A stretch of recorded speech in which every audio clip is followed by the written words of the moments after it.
Hello, good evening. Welcome to, episode 26 of the Spurs Review. Time has flown. If my maths works, that is exactly half a year. So happy half birthday to us. Today we have got Mr. Box Office is back as always. Alex THFC, Mr. Box Office, aka if you don't know, you better get to know. How are you, sir? I'm good. Yeah? I'm really good. Yeah. Thought I Good. was on mute. I sorted myself out here. Sorry about that. That's all right. Not professional there. Sorry about that.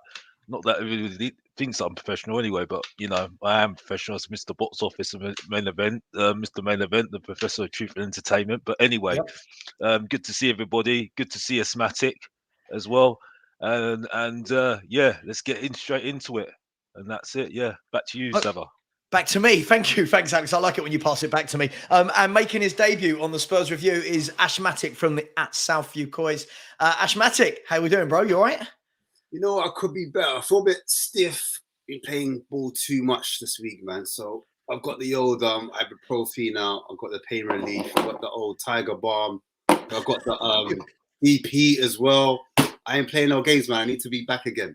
It's almost like you're the Spurs physio with all of that kind of stuff going on over there. Don't put me on the Spurs physio. No, don't do that. That's not a bad foot. I'm not blaming you for anything. I'm not blaming you. I promise. It's rough. It's rough out here. That's what I'm going to say. It is. Look, let's start, guys. Look, somebody just put a comment in the chat. I'll go through it in a minute and said it's come to something when all we can have to celebrate is Brighton beating our rivals. And I think that pretty much sums up Tottenham Hotspur as a football club right now. Ashmatic, let me start with you. Let's go to yesterday's game. It was a big game, depending on if you're somebody who wants Europe or not, and we'll get into that a bit later. But, Tottenham away at Villa, neck and neck in the table, our chance to pull away from them and get a 6-point lead. And we went there, started absolutely terrible. What did you make of it? What did you make of the team lineup, unchanged, in the first half? What did you make of it all? First of all, Mason in. Brilliant. And that was tonight's show, everybody. Mason in, see you later. Yeah. Hey, listen, we're done. Let's go home now. Unbelievable. The energy that people had for all the other managers.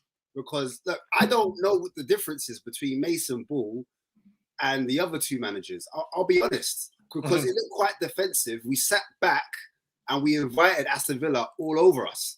Yeah. So you tell me, I thought we were meant to be more front-footed with Mason. I thought we were meant to be more attacking. I thought they were coming out talking about culture.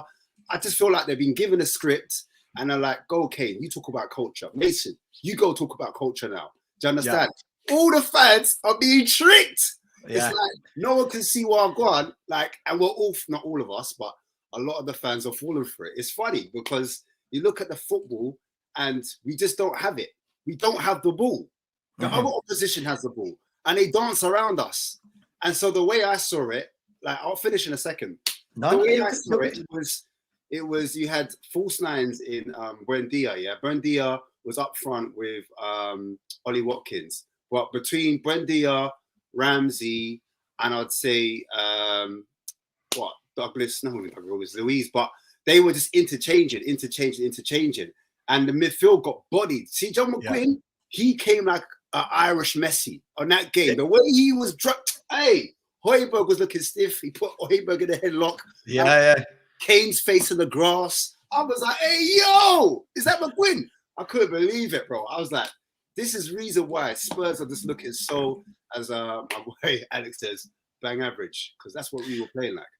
Yeah, absolutely. I mean, look, one of the things we're going to talk about a bit later was, John McGinn was sensational yesterday. I thought in the first half he looked like a man possessed and ran that midfield. But he's the sort of player that if you had said to Spurs fans in the summer last year that we're going to buy John McGinn, we would have all gone, what? John McGinn? But Alex, look, as Ashmatic says, Mason was talking to us about getting on the front foot, about trying to play football. It didn't materialise. In the first half, we had no shots on target, no shots off target, no corners, and I can't remember a meaningful foray into their half. I can't remember, other than the through ball when Son was offside. What did you make of it? Because obviously you're someone who's quite critical of the whole Spurs setup at the moment. What did you make of that? Asthmatic. What do we do when we're not bothered? What do we do when we're not bothered about something? We don't watch it, don't we? We just relax and go somewhere else and just enjoy ourselves. You enjoy ourselves, the music, and that's it. That's what I should have done yesterday. That's what I should have done yesterday, because I wasn't going to learn anything. I was not going to learn anything. I was getting to your question, Savva. I wasn't. That's all right. I was just getting to the point that, like I said on one other stream, I said, like, I went on the stream because because I had nothing. I only watched the game because I had nothing better to do, because I knew what I was going to get. I knew exactly what I was going to get. Yeah, I was done after Sheffield United. Yeah, I thought we were bang average. Well, absolutely bang average. But that game summed it all up for Tottenham, and that's it. That's when I said the season's done. Yeah, because I wasn't bothered about us getting Europe, because it got fans riled up saying, "Oh, it's not a bad season all of a sudden now, getting Europa League. Yeah, it's great."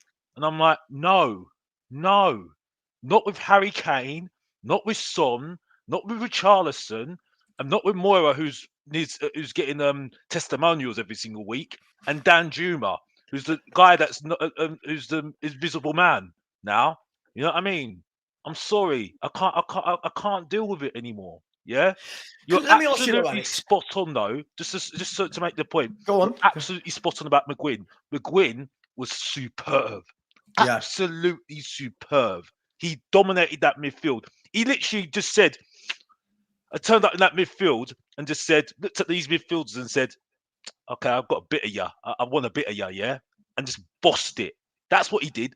Bossed it, yeah, and that's it. You know, when you've got amateurs that we've got in our midfield, he looked like the master, yeah, the guy that the master of the whole pitch, and that was it. And he just said, "Let me have ya," and that's it. Let me ask you, right? And thank you to the person that said I was fun at parties. I'm telling you what, Alex has been on a night out with me, and he'll tell you that I am good fun at parties, aren't I, Alex? I do go to the extreme. So yeah, I am.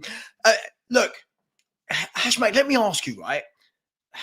As you started this show by saying that, Mason was talking about playing on the front foot, right? We've got the players to play on the front foot. If you look at it in terms of Porro flying down one side, we've seen Ben Davies do it before on the left, Son, Richarlison, Kane. So is it the players? Did we set up yesterday and Mason's telling them, right, go at Aston Villa? Or is he telling them to sit back? Because I can't understand what was going on yesterday, and I don't know whose fault this is. It's a mixture of both, because you have to look at the selection. I know we obviously stunk it out against Palace and we got a 1-0 win. But when you play against Juan Javier McGuinn, that's what I want to call him from now on. Yeah. You need to kind of have legs in midfield, and we didn't have legs in midfield, basically. We've got youngsters, we've got people on the bench that can run and run and beyond, because Kane has to constantly drop back and get closer to the defenders to pick up the ball, because our defense is constantly bypassing our midfield. They're not getting on the ball. They're not dictating. They're not finding spaces. They're not driving with the ball. They're not dribbling with the ball up the pitch. They're not even linking play. So when you've got Skip and Højbjerg, they're very, very similar. And I noticed that when they were on the ball or when they were receiving the ball, both of their faces were facing our own goal. They weren't facing our teammates. So when you face your own goal, the only option is for it to go backwards or sideways. Do you understand? And that's the reason why we look so negative. And Kane and Son and even Rich are looking like, bro, where's the ball? What? Like, I can't see the ball. Can you see it? You see what I'm saying? Go on. Sorry. Do you think, sorry to interrupt you, Smatty, because I think you're absolutely spot on, to be honest with you, mate. I've got to be honest. I just think when you look at midfielders like McGuinn, when you look at some of the brighter midfielders, they open up their body. You know what I mean? They open up their body. They look fluent. Like look at someone like Good. Oh, I can't pronounce his name. The Manchester City man, Gundogan. Sorry if I butchered his name. Sorry, I will get it right. But he looks like he's got so much space with the ball. You know what I mean? He just looks, and I think with a side like Guardiola, yeah, you'll get that sort of thing. But maybe the old school midfielder like a Pirlo, you know, like a Gerrard, you know, he would find space himself, you know what I mean, and just use his space and use his space well and find players so easily, you know what I mean, because that's the sort of midfielder that is what you can get with the quality midfielder like that who knows how to play football, you know what I mean. And I don't think we've got that. I don't think we've got that. I think we've got that in Basuma.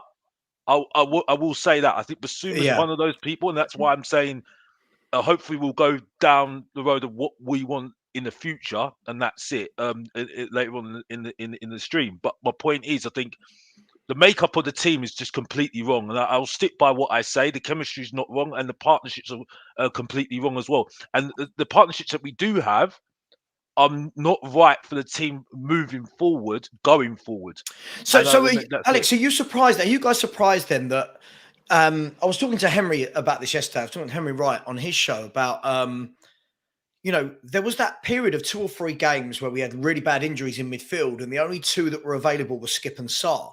And Sarr played really well in the game at the San Siro against AC Milan in the Champions League. And then he played well, or might be the other way around. Then he played well against Crystal Palace in the game where we won 4-0. And since then, we've not seen him, apart from like a 20-minute cameo in the game where we shipped 5 in like the first 20 minutes to Newcastle. Are you surprised that we've not seen him in there? Because he's got the energy that I feel like the other 2 haven't got. He does seem to be one that wants to carry the ball. Are you surprised that we've stuck with the Højbjerg Skip pivot, if you want to call it that? I'm not surprised, because I think they think that defensively they work well together, Højbjerg and Skip by default, by default. But I think. I wouldn't say that Sarr has played absolutely. I don't think he's been absolutely brilliant. I think he's overachieved in what he's doing at the moment. But I do agree that I think with a partner with him, that's again we're going back to partnerships. Yeah. I think a partnership with him would have got him in the team, 110%. But I think at the moment, I think Højbjerg and Skip are just getting ahead of him because of that partnership. That's the only reason. And I think it would be I think it'd be the same if Bentancur was not injured. Yeah. I think Bentancur with Højbjerg would be 100%. You wouldn't see Sarr and Skip nowhere near the team at all. Yeah. But isn't that Ashmatic, isn't that the worry that it seems like it doesn't matter what happens, none of these players lose their places? Like, let's be fair, Skip and Højbjerg have played every game for as long as I can remember. And we never freshen it up and go, all right, Sarr, you go in and have 90 minutes today. It's still Skip Højbjerg. You know, are you on board with that, or do you understand why we go with that too? Me personally, I think it's a mishmash of things. I think it's a bit of political.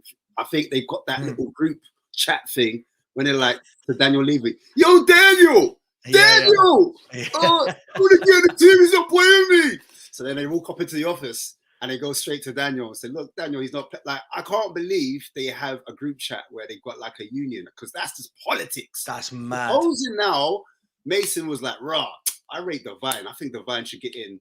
And I think I want to start him because he's got a little bit about him. I think in midfield, we could start him, because I thought with a double pivot, you could have one that's more defensive, a bit like how Aston Villa had Douglas Luiz kind of sitting back, and then one that's more front-footed in John McGuinn that pushes higher up and connects with the front 3 or the front 2 or whoever it may be. Do you understand?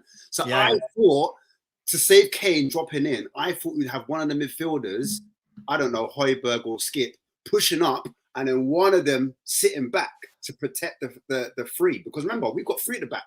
Aston Villa got 2 at the back. So maybe we could afford to maybe let one sit and one push. Do you understand? Unless the tactic is, which I thought the tactic was, and I was surprised because I'm thinking, are you copying Mourinho and Conte? What was the point? Because fans were upset. Like, we don't want this Conte ball. And then we get Stellini. And I was one of them. I'm one of them. I don't mind admitting it. Remember, we thought, Stellini, Man City, Chelsea, West Ham. Oh, yeah, let's get Stellini in. Like, they'll play under him. We got tricked. We got tricked, my guy. And then, boom, we go back to now Mason. Mason's doing the same thing. He's still sitting with them. So then now I said, all right, if we're going to do it like that, we got 5 offsides, Savva. 5 offsides, Alex. So those 5 offsides, for me, Son normally bends that run and he gets in. He gets in. Because normally, remember under Mourinho, we used to do that. Against Southampton, we battered them. But for some reason, Son, like, I just think, you know what it is? Me personally, I just think the 2 tacticians, Emery just bossed Mason when it came to, he just schooled him. You're not ready. You're working with a master right now. Do you understand? You get it? So I just think with Mason, he's just showing his true colours, man. He's just showing his ears. It's a bit wet underneath it. He needs a bit more experience. So all that man was saying, "Raw, give Mason a chance. We need to see how he plays. He's one of our own." Got gas. Well, I'll be honest. I'll be honest with you, Ash. I mean, Alex, you've heard me say this before. For me, the moment Conte went, I say the season was over, but for me, the season was over, like Alex said, when Sheffield United away happened, if I'm really honest. And all of Conte's press conferences were literally asking to be sacked. Like, do you know what I mean? It was like a cry for help. It felt desperate, like, get me out of here. But I didn't think anything was going to change this season. I didn't think Stellini or Mason or anyone was going to change this season. So it's about what we do next season. But is the worrying thing, Alex, that no matter who is in charge, the players just, I'm not saying we're blessed with players. You know, we don't have a playmaker. We've not got a lot of ball playing midfielders, for example. But it just felt like Saturday we were on the beach. It felt like the players were, this season's done already. Do you know what I mean? Did you get that feeling? Or is this just that they're not good enough and that is a byproduct of what we're seeing? That's why people are toys. Turn off these Spurs, because I'm sorry I'm saying this, but you know what you're gonna get. You know what you're getting now. You know what I mean? And I don't have any pleasure of saying this to you, Savva. I've got no pleasure of saying this to you, because I'm a guy that will go to games because I want to go and see some football. But I've got to a point where I'm wasting my money. I'd rather go to a soccer party and I'll have more enjoyment there.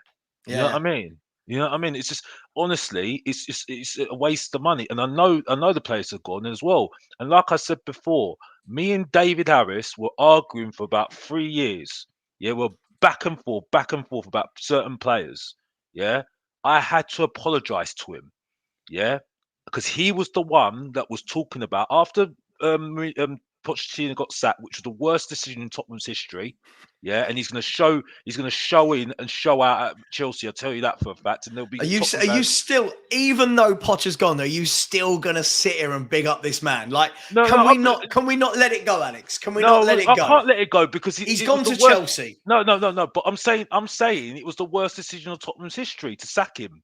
Yeah, and bring in Mourinho. It was the worst decision, and we're going back on that decision because we don't go when we haven't fixed it since Pochettino, and Daniel Levy has not given me a reason not to. Can I ask you a question though, without going off too much in a tangent? I'll argue, and I don't know if you saw my video today. I'll argue that we didn't fix anything under Poch.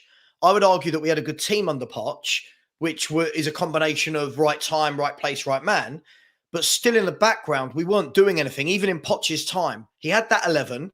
But the club did nothing behind the scenes. There was nothing coming through. There was no players being bought, no succession. So I would say that I don't think anything was fixed under Poch. I just think we had a good team. And for a few years, it papered over the cracks of what was actually happening at Tottenham Hotspur Football Club for the last 2 decades. Yeah, I think your theory is absolutely spot on what you're saying. To be honest with you, I think you're absolutely spot on, because I did say we got lucky with Pochettino. But I will go. I'll leave that because I know you might have a question on that later on. So I don't want to keep on what you said just now. But what was the question again? Just so I'm sorry, Savva. I'm just keeping on question. So just keep on question. Just keep on question. What was the question again? If we weren't talking about, it was about the players being on holiday. Basically, it looked like there was no. Listen, I don't expect Spurs to win every game. I've supported Spurs for so many years that you're going to lose games. Man City lose games. Barcelona, Madrid, everyone loses games. But there's a manner in which you lose. And not a single shot in 45 minutes. I don't remember us winning a tackle. I felt like I thought Villa won everything. And that to me just felt like the players have switched off. And I'm just wondering, is that because of all the changes at the club? Is that because they know that they're going? Is it because it's a mess, i.e. no manager, no director of football, Why have they switched off? It's a mixture, Savva. It's a mixture of what's going on with the club at the top. Okay, it's a mixture of the fact that the players are not good enough and they don't have any chemistry. They don't get on with each other. And the makeup of the team is not going to gel. It's not going to gel. This team was done a long time ago, and we just tried to put plaster on it, and it didn't work. That's why I'm saying what David Harris said all those years ago was absolutely spot on. You know, we should have got rid of some of the players that we had, because unfortunately, and even maybe some of the star players, and got rid of them because they're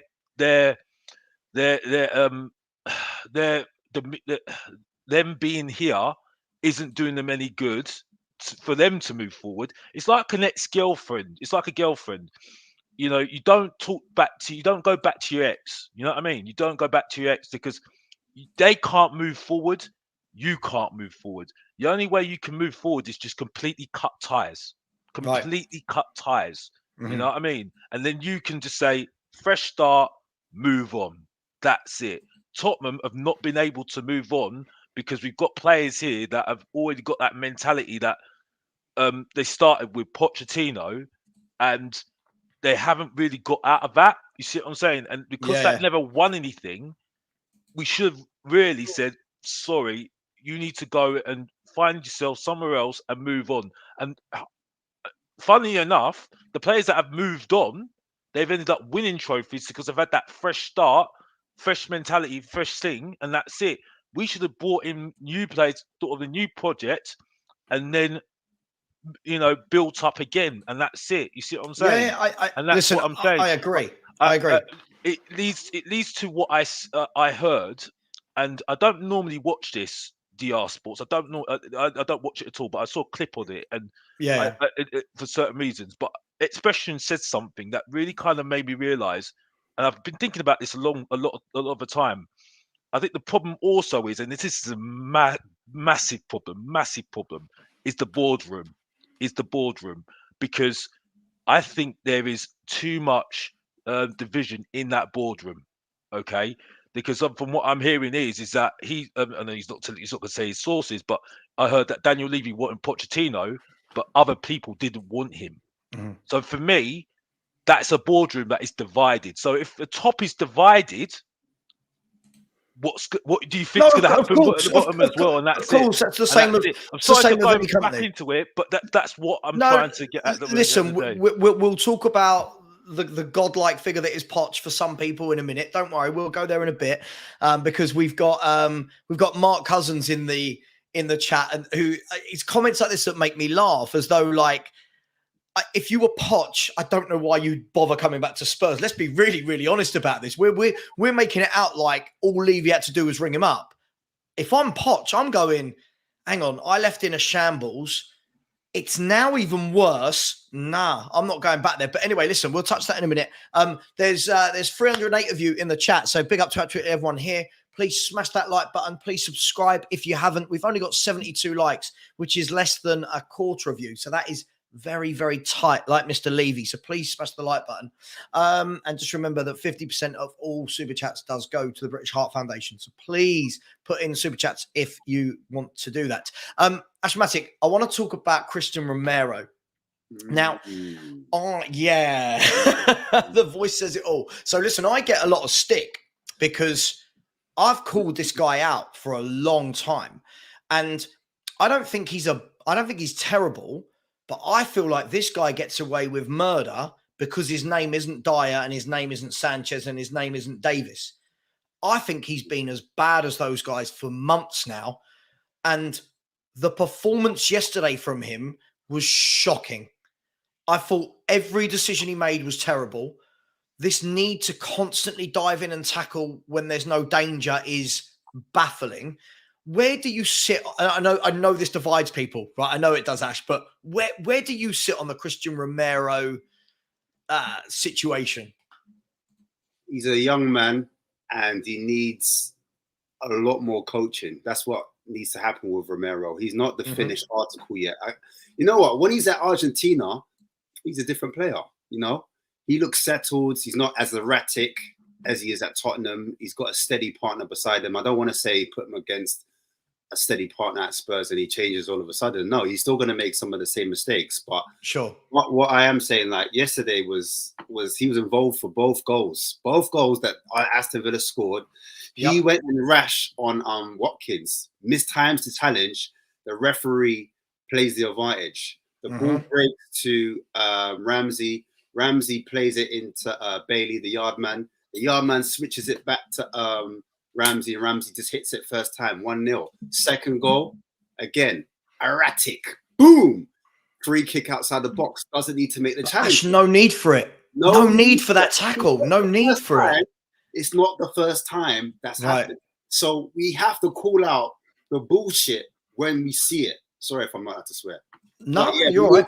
It's done now. Call it out. We need to we need to call out if man's just doing a madness. So, and you know what, the players as well, they need to grip him up, you know. Don't be scared of Romero, because all of them have all bare talk in the changing room, flappy arms, this and that. Flappy arms. I said, wait a minute, what about Romero? You ain't giving him that energy. You need to keep that same energy, my guy, because like I feel like they're scared of him because he's got that South American Latino heat about him. But me personally, I think he just needs more coaching, and he needs someone in that pitch. It's on the pitch it needs to happen though. Someone, because there's no leader telling them off on the pitch saying, listen, you can't. Do you think it's that simple? Do you think, like, if he's playing with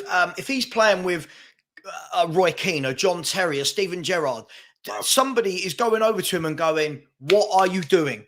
Stop doing that, right? Like, listen, by the way, when I say this, I know what people are like, right? That people will think, oh my God, Savva hates Romero. I don't hate Romero. But all I'm saying is we give so much energy to the defenders that keep making mistakes. When Romero does it, what we do is go, oh yeah, but it's the bad players he's playing alongside. But for example, both those goals yesterday, guys, none of that was to do with the other defenders. That was him. That was all him. That was all him. Like, Alex, in that first goal, when he's rushed out, and you can see it. You can see it a mile off, can't you? And I liken it to, you know, when you first play your first sort of game of football for the school when you're like 5 or 6 or something and you're all in the playground and you have no idea about positional sense. Do you know what I mean? Right? You don't know, I'm a right back, I must stay here. And you all follow the ball. There's like 12 kids all following the ball. That's Romero. He sees the ball and he just goes, I'm going for it. And people call that passion, Alex. And cool, I'm all good for passion. But this is now starting to cost us goals week in, week out. And yet all I hear is, oh, yeah, but it's Dyer's fault. Oh, but it's the players he's playing with. Surely he's got to start taking some responsibility, Alex, hasn't he? He needs to take responsibility, absolutely. And I think you're spot on what you're saying. But I stick by what I say. This is why I say the makeup of the team is completely wrong. And I say about partnerships. I say about Ledley King, Dawson. I say about Vertonghen, Alderweireld. You see, if you and I think the perfect one was Ledley King and Dawson, because without Ledley King, Dawson was a bang average defender. You see what I'm saying? He was, but I never ever remember Dawson. I never remember Dawson doing this week in, week out, even when King wasn't there. I agree with you. Right? I see what you're saying, but the point I'm making is that he needs a partner. Like I said, I've said it to you before. If he had John Terry or Rio Ferdinand next to him, he wouldn't be doing that, because Rio Ferdinand and John Terry will be saying, "Mate, you're not that great, bruv. You're not got to that place yet, bro. You know what I mean? I've done it. I've done this, and I can go to the manager and say, sorry, mate, get him out of the team because he's a liability, and that's it." And they've got authority to say that. You see what I'm saying? Yeah. Unfortunately, he hasn't got that authority. And the thing is, though, unfortunately, when he won that World Cup, he came with a bit of a chip off his shoulder. He had the shoulders up. You know what I mean? When you go to a club, you go to a club. Asthmatic, you might know this. Yeah, you go to a club. You know, you're getting in there. Look at this. You know what I mean? And look at me. You know, I've got the Rolex and everything else. You know, rolling in everything else. I've got my money, rolling it in and stuff like that. That's Romero. Yeah, coming in because he's just won the World Cup. Yeah, right. And then he's like, you know, he's come in and he's sitting there thinking, I've got Dyer, really?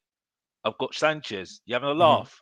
You know what I mean? You know, and then he's had to be back down to ground. You know what I mean? Back to reality. That's it. You know what I mean? And I think that's where the frustration is boiling. You know what I mean? He's got that Argentinian passion. You know, what I mean, hopefully I haven't offended anybody by saying that. By the way, I'm not offended. Hopefully I didn't offend you about it as well by saying the club thing. Yeah. But the point I'm making is the point I'm making is that he needs a partner. He needs Yeah, yeah. somebody that I works don't well doubt with them, that.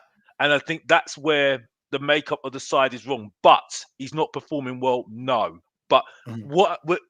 with me saying that though, if you can't find a partner for him, let him go. Let him go because it will not work. Mhm. Yeah, because wherever you can have great players in your team, but if they are going to affect us moving forward, you know what I mean? If they're going to be playing for themselves and the attitude's not right for the team, you've got to let him go. You Yeah. know what I mean? Unfortunately, that's it for me. But I think everybody's made a good point, and that's it. And that's what my point is about Romero. Yeah, look, Ash. By the way, look, I'm not Mm, sitting here saying let him go at all. By the way, listen, it's mm, just mm. I'm literally I say what I see, and every week, if, for example, if that had been Eric Dyer yesterday that did those two things, the Oh yeah, fan base would be in uproar, right? definitely. So I'm going to bring that same energy for Romero, and the Mm. problem is Romero's been doing that week in week out now for a very very long time. In your mind, and I'm sorry to put you on the spot here. First of all, do you think he's better in a back four or a back five, so to speak? And what sort of partner do you think he needs next to him? And I don't mean like if we say like John Terry or Ferdinand who aren't playing. I mean like Yeah, who's yeah. out there now that you think we could slot in alongside him that can get out the talent he's got? He's clearly got it, but also keep him calm. Who can you think of anybody who would be a good player to bring alongside him? First of all, I want to say like he's got two sides to him because we're also forgetting how he is on the ball. And on the ball, again, he was the one that was finding Son every time. I Yep. think Son ran too early when he hit that ball in the back of the net and he was flagged offside. I feel like Son should have like timed his run, bent his run a little bit better in that second half, and Mm-hmm. that's a goal for us. Do you understand? And Yeah, he yeah. did it again also against Crystal Palace. He actually gave that ball over the top to Sonny, and Sonny hesitates and tries to go around the goalkeeper, and the keeper ends up saving that. So Sonny should have had at least 2 goals added onto his tally. So I think on the ball, I think he's one of our better players in terms of like distribution, playing over the top or switch of the play, and he can actually bring it out from the back as well. So Yeah. I thought I had to just drop that one in as well. No, absolutely. He's got qualities. I'm not doubting that. I'm not doubting that at all. It's decision Clearly, making, there's a bit right. decision making. It's this Yeah. decision making, and I just think he's a bit inconsistent because there is times like at that Palace game, I thought he defended quite well. Today he didn't. Not today. I mean, yesterday he didn't. But there was a rumor. I don't know how true it is, but this Donny come on to Talksport named David Webb saying, "Raw under Poch, they wanted certain defenders and it didn't go on over the line." For example, is his name? He plays for Bayern Munich. He used to play for RB Leipzig. Upamecano. Oh, Upper Meccano. Yeah, yeah, yeah. So apparently David Webb brought him to the club. It was all done, negotiated, and all it was like, here's a player. What do you think? Can we get it over the line? And then the powers that be said, yeah, you know what? That's not for us. Do you know what I'm saying? So apparently we've had chances, but I think he would have been a great defender alongside him. Another defender I think that's currently around that's not being played too much is Laporte. I think Laporte's quite good from Man City. He's more of like a steady head. He's not getting played at the moment at Man City, but I think like in terms of like protecting and partnering a Romero, I think he could do a job. Me personally, he's a left-sided centre back, and Romero's more central or right centre back. So I think he could possibly do a job there. He's not obviously blessed as pace with as much as Romero, but he could because he knows where to be positionally. He could actually know where to be, know when to tell Romero to go, when to stay, and also he speaks Spanish as well. He speaks the language. So between him, Porro, do you know what I mean? They could all communicate because it's like almost like a back three there. Even Bentancur speaks Spanish, so all of them can kind of communicate and kind of rule him in and push him in. Because I think us losing Bentancur was a massive, massive drop off.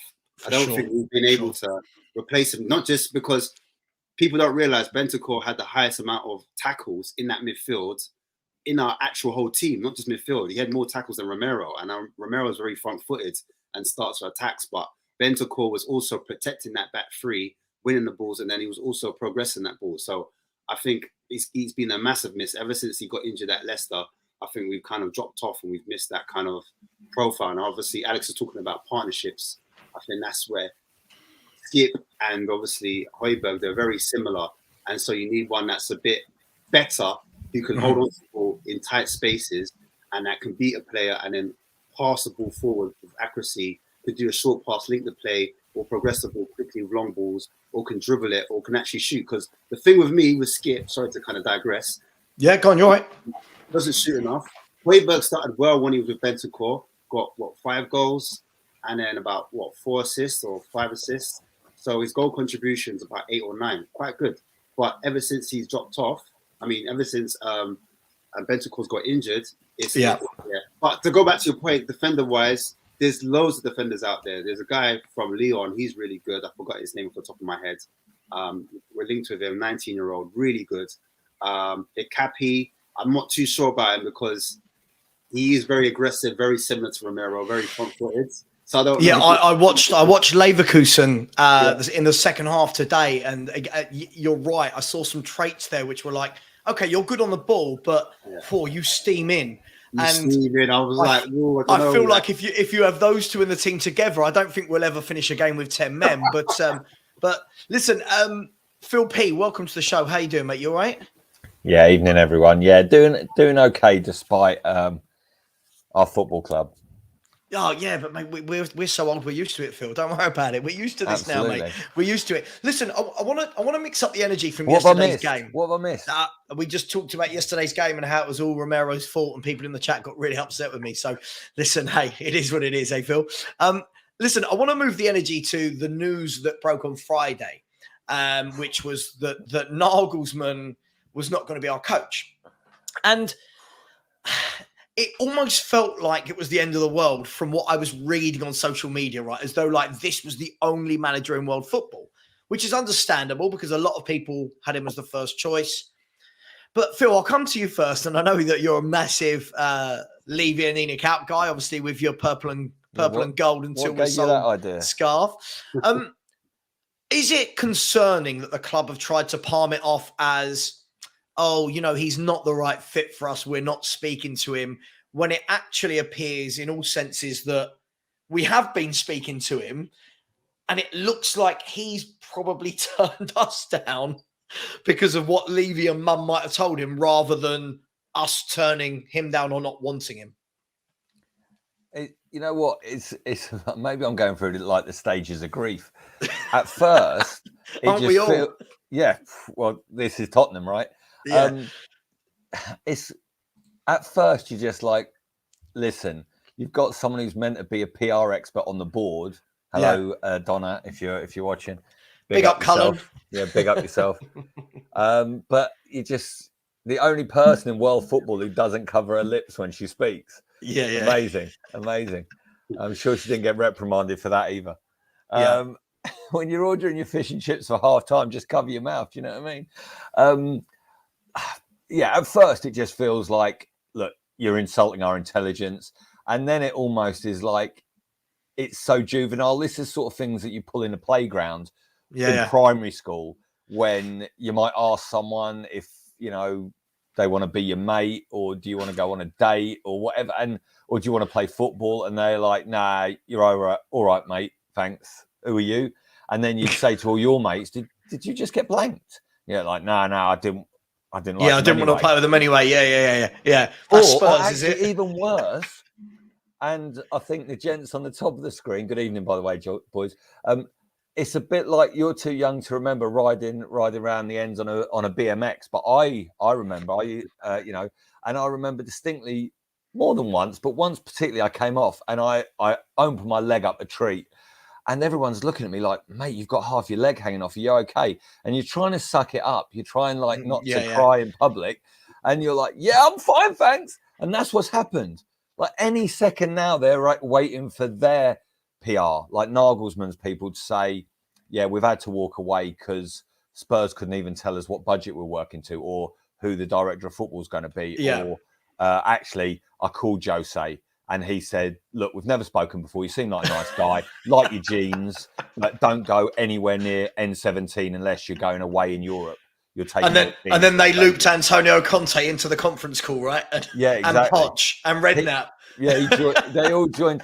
Back in the day, if this was 2020, they would have been on the house party app, and everyone kept jumping in. I don't know what the modern equivalent of that is. Whether he just shared the StreamYard with everyone and they all just jumped in. But yeah, look, it's one of those things where you just think, look, let's get serious. We've just got to get serious as a football club now. And look, I'm sure every single person in the chat, and big up the chat, is probably like this in their conversations they're having with their mates and with their family and friends about Tottenham at the moment. You're just like, do something. And whether it's now, and look, Savva, I think we've had this conversation, with Alex in our chat. You just think, okay, they must be working on something behind the scenes, right? And they've got to get their ducks in order, is the general gist of it. But we're at the point now where how can anyone have any confidence, not just that they're going to get it right, but they're actually doing anything competent behind the scenes? Forget 22 years. And I loved your video earlier, by the way, so big up yourself, Savva. But we can't even think about 22 years at this stage. Let's just think what's happened in the last 22 days. Yeah. You know what I mean? Or 22 months. No due diligence happens. I think they think due diligence is a nightclub in the West End. I don't know if they know it's like what you're meant to do before you employ people. You done your due diligence? Yeah, I've done it. Is he talking about doing the thing for getting a black cab license? I don't think they know what's going on down there. The whole thing's a joke shop.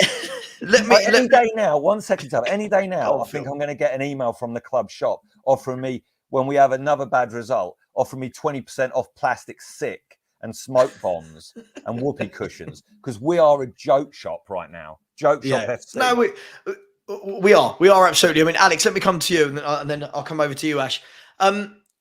Look, there's a number of ways that we can look at this, Alex, right? We can look at this and say, okay, the club don't know what they're doing. We can look at it and say, okay, well, they didn't want Nagelsmann, or there just wasn't a natural match there. Or it could be, and I know you and I have had this chat on WhatsApp, Alex, where we disagree. It could be that the manager we want and the director of football that we actually want is still with a team, and there are still games left to go of the season, so nothing's going to be announced until that finishes.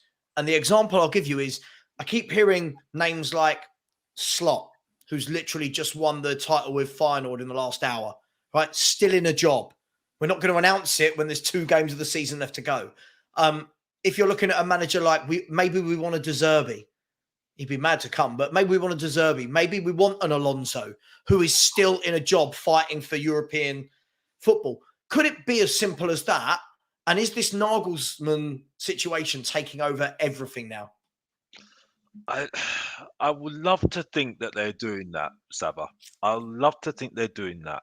But unfortunately, I've had so much evidence that I can't. I just haven't got the belief anymore. I've got no faith anymore. You know what I mean? Because it's like me believing, like someone, my boss telling me that I'm going to get a promotion, but don't end up getting a promotion. I end up getting sacked, and that's it. You know what I mean? And it's like, well, if you've done it to me once and you do it to me again, I'm looking like the idiot. You know what I mean? And that's Tottenham Hotspur. Yeah. And that's what our board has done to us. You know what I mean? And that's why I'm saying, you said it quite brilliantly. You said, this is not my first rodeo with Tottenham Hotspur. You know what I mean? And I'm sorry, I just don't. I know I have my feel. You've got that feeling with Tottenham that they don't know what they're doing. Yeah, they do not know what they are doing. Yeah, there's a reason why. So you don't think there's going to be a double announcement the day after Leeds that we're bringing in Campos and Arnie Slot and everything's going to fall into place? You're not going. Well, no, because the thing is that they've got no idea. I don't think they have any idea. I don't think they've got any idea what they are doing. And I'm sorry, what day is it now? Day 49. Day 49 of the worst kept secret in football. Like I say on Mr. Box Office TV, if you really want to know. Alex, sorry, hang on. I need to debate you on this bit. When we're saying day 49, and listen, I could be very wrong on this. I'm just throwing a theory in, and Ash, I'll get your point, your view on this in a second. If it is a manager, Alex, that is in a job at the moment, you can count down the days all you want. They're not going to announce it until the end of the season. For example, if they have spoken to Arne Slot, I'm just using this as an example before everyone goes mad in the chat. Arne Slot and his people are going to say, okay, we'll talk to you, but hang on, we're in the middle of winning a title over here. You can't announce it with 3 games of the season left to go and we're trying to win a title. Could it not be that, Alex? I don't, because there's consideration for Mason to be put in charge. But is there? Who has said this? Why are we talking to Nagelsmann then? This is the thing. What do you mean? What do you mean, Phil? Why are we talking to Nagelsmann then? Why? Because we were, whatever they say, we were talking to Nagelsmann. Right? Yeah. So I get what you're saying, and of course that could still well be the case. But why were we talking to Nagelsmann? What you're saying is absolutely right. We need to get the director of football first, right? Yeah. And it could be that we're after someone that's already in a job, either director of football, dinner lady, kit man, new mascot to go with Chirpy, maybe Chirpy and Mrs. Chirpy have had a daughter or a son or whatever, or the director of football. But the 2 main ones are director of football and manager. We've been talking to Nagelsmann, but we haven't got the director of football in place yet. And that's obviously one of the main things he's wanted. So again, to Alex's point, they may well have all of this planned out, but it looks completely half-assed. Yeah, no, I agree. Phil, listen, I'm just literally, if I just agreed with everything you said, this would be a really boring show. No, I'm just literally trying to throw stuff. We understand what you're saying. We understand why you asked the question. It's just, for me, listen, I'm 35 years old. I've been a Tottenham fan for so long now. I've seen this done it and had the t-shirt already. So if I believe that, I'm a dumbass. Sorry, I can't lie to you. I just cannot lie to you anymore. Because the thing is, though, we got lucky with Poch. Whatever people say, we got lucky with Poch because we wanted Van Gaal, we wanted De Boer. Right. Yeah, and I honestly say I wanted De Boer, and look how that worked out. Martin Jol was our assistant manager. Yeah. The only reason why he got in is because Santini walked out the door, and that was it. And we got lucky with him, and we got lucky with Harry Redknapp. So that just shows you, with this ownership, not everything is straightforward of what we want as a manager. When you look at Brighton of Albion, what they're doing at the moment, that is logical. Is logical. Yeah, but they're a football club with a plan in place, aren't they? That's the point I'm making, though, Savva. Yeah. We haven't got a plan, and this is the thing, and this is why I'm sitting here, because I'm still sitting here trying to figure out here, why is Scott Munn being employed by Tottenham Hotspur? Why is Scott Munn being employed? Because I don't see what Scott Munn's going to offer us to sort out this whole problem at the moment. Okay, and this is where I for me. Okay, if I'm wrong at the end of the season, they do what you say at the end of the season. I'll hold my hands up, but I'll still be. Mate, listen, I'm not fighting that corner. I'm not saying I truly believe that will happen. What I'm trying to do. Directing at you. No, directing at you. Alex, that's all right. We go at each other every day on WhatsApp. It's absolutely fine. There's no person. It's nothing personal. Ash, let me bring you in here. Look, I'm in my heart of hearts, Ash. Right, as Alex said, I've seen this so many times now that my default position, I think, like Alex, like Phil, my default position is, what a load of crap. They have no idea what they're doing. There's no trust there. But that 1% of me that really, really hopes they've seen the light is thinking they're going to do a double announcement, a director of football and a manager, and we're all going to go, that's what we've been waiting for. That's what we need. But where are you with this whole manager situation? Because it's a difficult time. 2 to 3 games to go in every league across Europe. It's a difficult time of the year, isn't it, to be announcing and bringing in. Where do you stand with it all? We've all been there. It's like having that stepdad or having a dad and said, he's going to come back at Christmas and he's going to bring you that toy. He's going to be there. And, you look under the tree and you look at midnight and You look through the window and you just can't see him. Like he hasn't turned up. You know, it's Boxing Day and he's still not here. Do you know what I'm saying? So then now you look Father Christmas. Why is the mince pie not being eaten? So you think, oh, I might as well eat it because no one else is. But you see what I'm trying to say? It's that kind of like optimism, that hope has been squeezed. Like, don't get me wrong. I was gassed when Mourinho came. That was me. I was that 1% Savva. When Mourinho came, I was thinking, me too. Like, Bala, Coutinho, like we're gonna ball out. Everyone's nervous, and then obviously this never happened. We're gonna get. It's that belief that Levy has finally gone. All right, I'm bringing in Jose, and everyone knows that Jose needs top players, and then he gets Rodon and Vinicius and Doherty and Gedson. Do you know what I mean? Like, yeah, I hear you. Right now, Spurs fans have PSTD. Do you understand? We are nervous. The meds are right here. Like I showed you from the start, we got the meds. Like my back's hurting, my head's hurting, everything's hurting, my heart's hurting.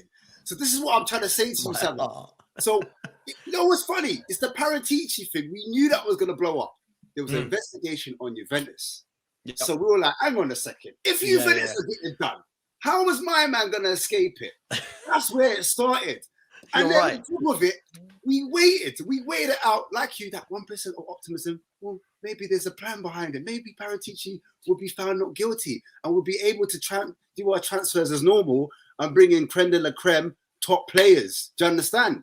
But once again, we wait for the 12th hour and we wait for him to get fired. Then to be like, oh. And you know what was so funny? He was on his phone like, oh, you know, guys, Conte's been sacked and I just want to say, you know, we're looking for a new manager. Like, who does an interview on their phone, like a video phone call, and pull it on the official website? Who does that? Yeah. Only Tottenham, Spursy. Then obviously you get sacked a week later. Yeah, but Ash, was he literally just 5 minutes from getting an Uber to the airport to go and meet his Italian solicitor to keep him out of jail? Probably. So this is they couldn't set up the studio. They couldn't go to the Spurs training ground. He had to get out of Dodge. Well, this is one of the many like fuck ups. I'm not gonna lie. This is one of the many like calamities because this is calamity after calamity. It's like every week since then they've not given us a break, brother. My brothers, I'm tired. You know, I'm tired. It's rough out here. Every day is something. If it wasn't for Arsenal, like me, I like to focus on my own team. Like I'm not gonna lie. But if it wasn't for Arsenal crashing it, bullying it, being Spursy, then, you know, like we would all be depressed right now, and I know a lot of the fans are anyway. But like, it's actually, you know, I'm on loan to City till the end of the season. Yeah, we're all on loans. We're all on loans to Man City. This is just Spurs kit, everyone. Just quickly before we carry on, there are 404 of you in the room and only 111 likes. That is Spursy, if I've ever seen it. So please smash the like button. Please subscribe. There's a lot of Daniel Levy bots in this chat. Exactly. Like, but also, don't just subscribe to me. Phil, shut up. I'm trying to help people get subscribers, right? Don't just subscribe to me. Subscribe to Alex THFC, Mr. Box Office. Subscribe to Ashmatic over at South Ucoys. Let's get the numbers up for those channels, people.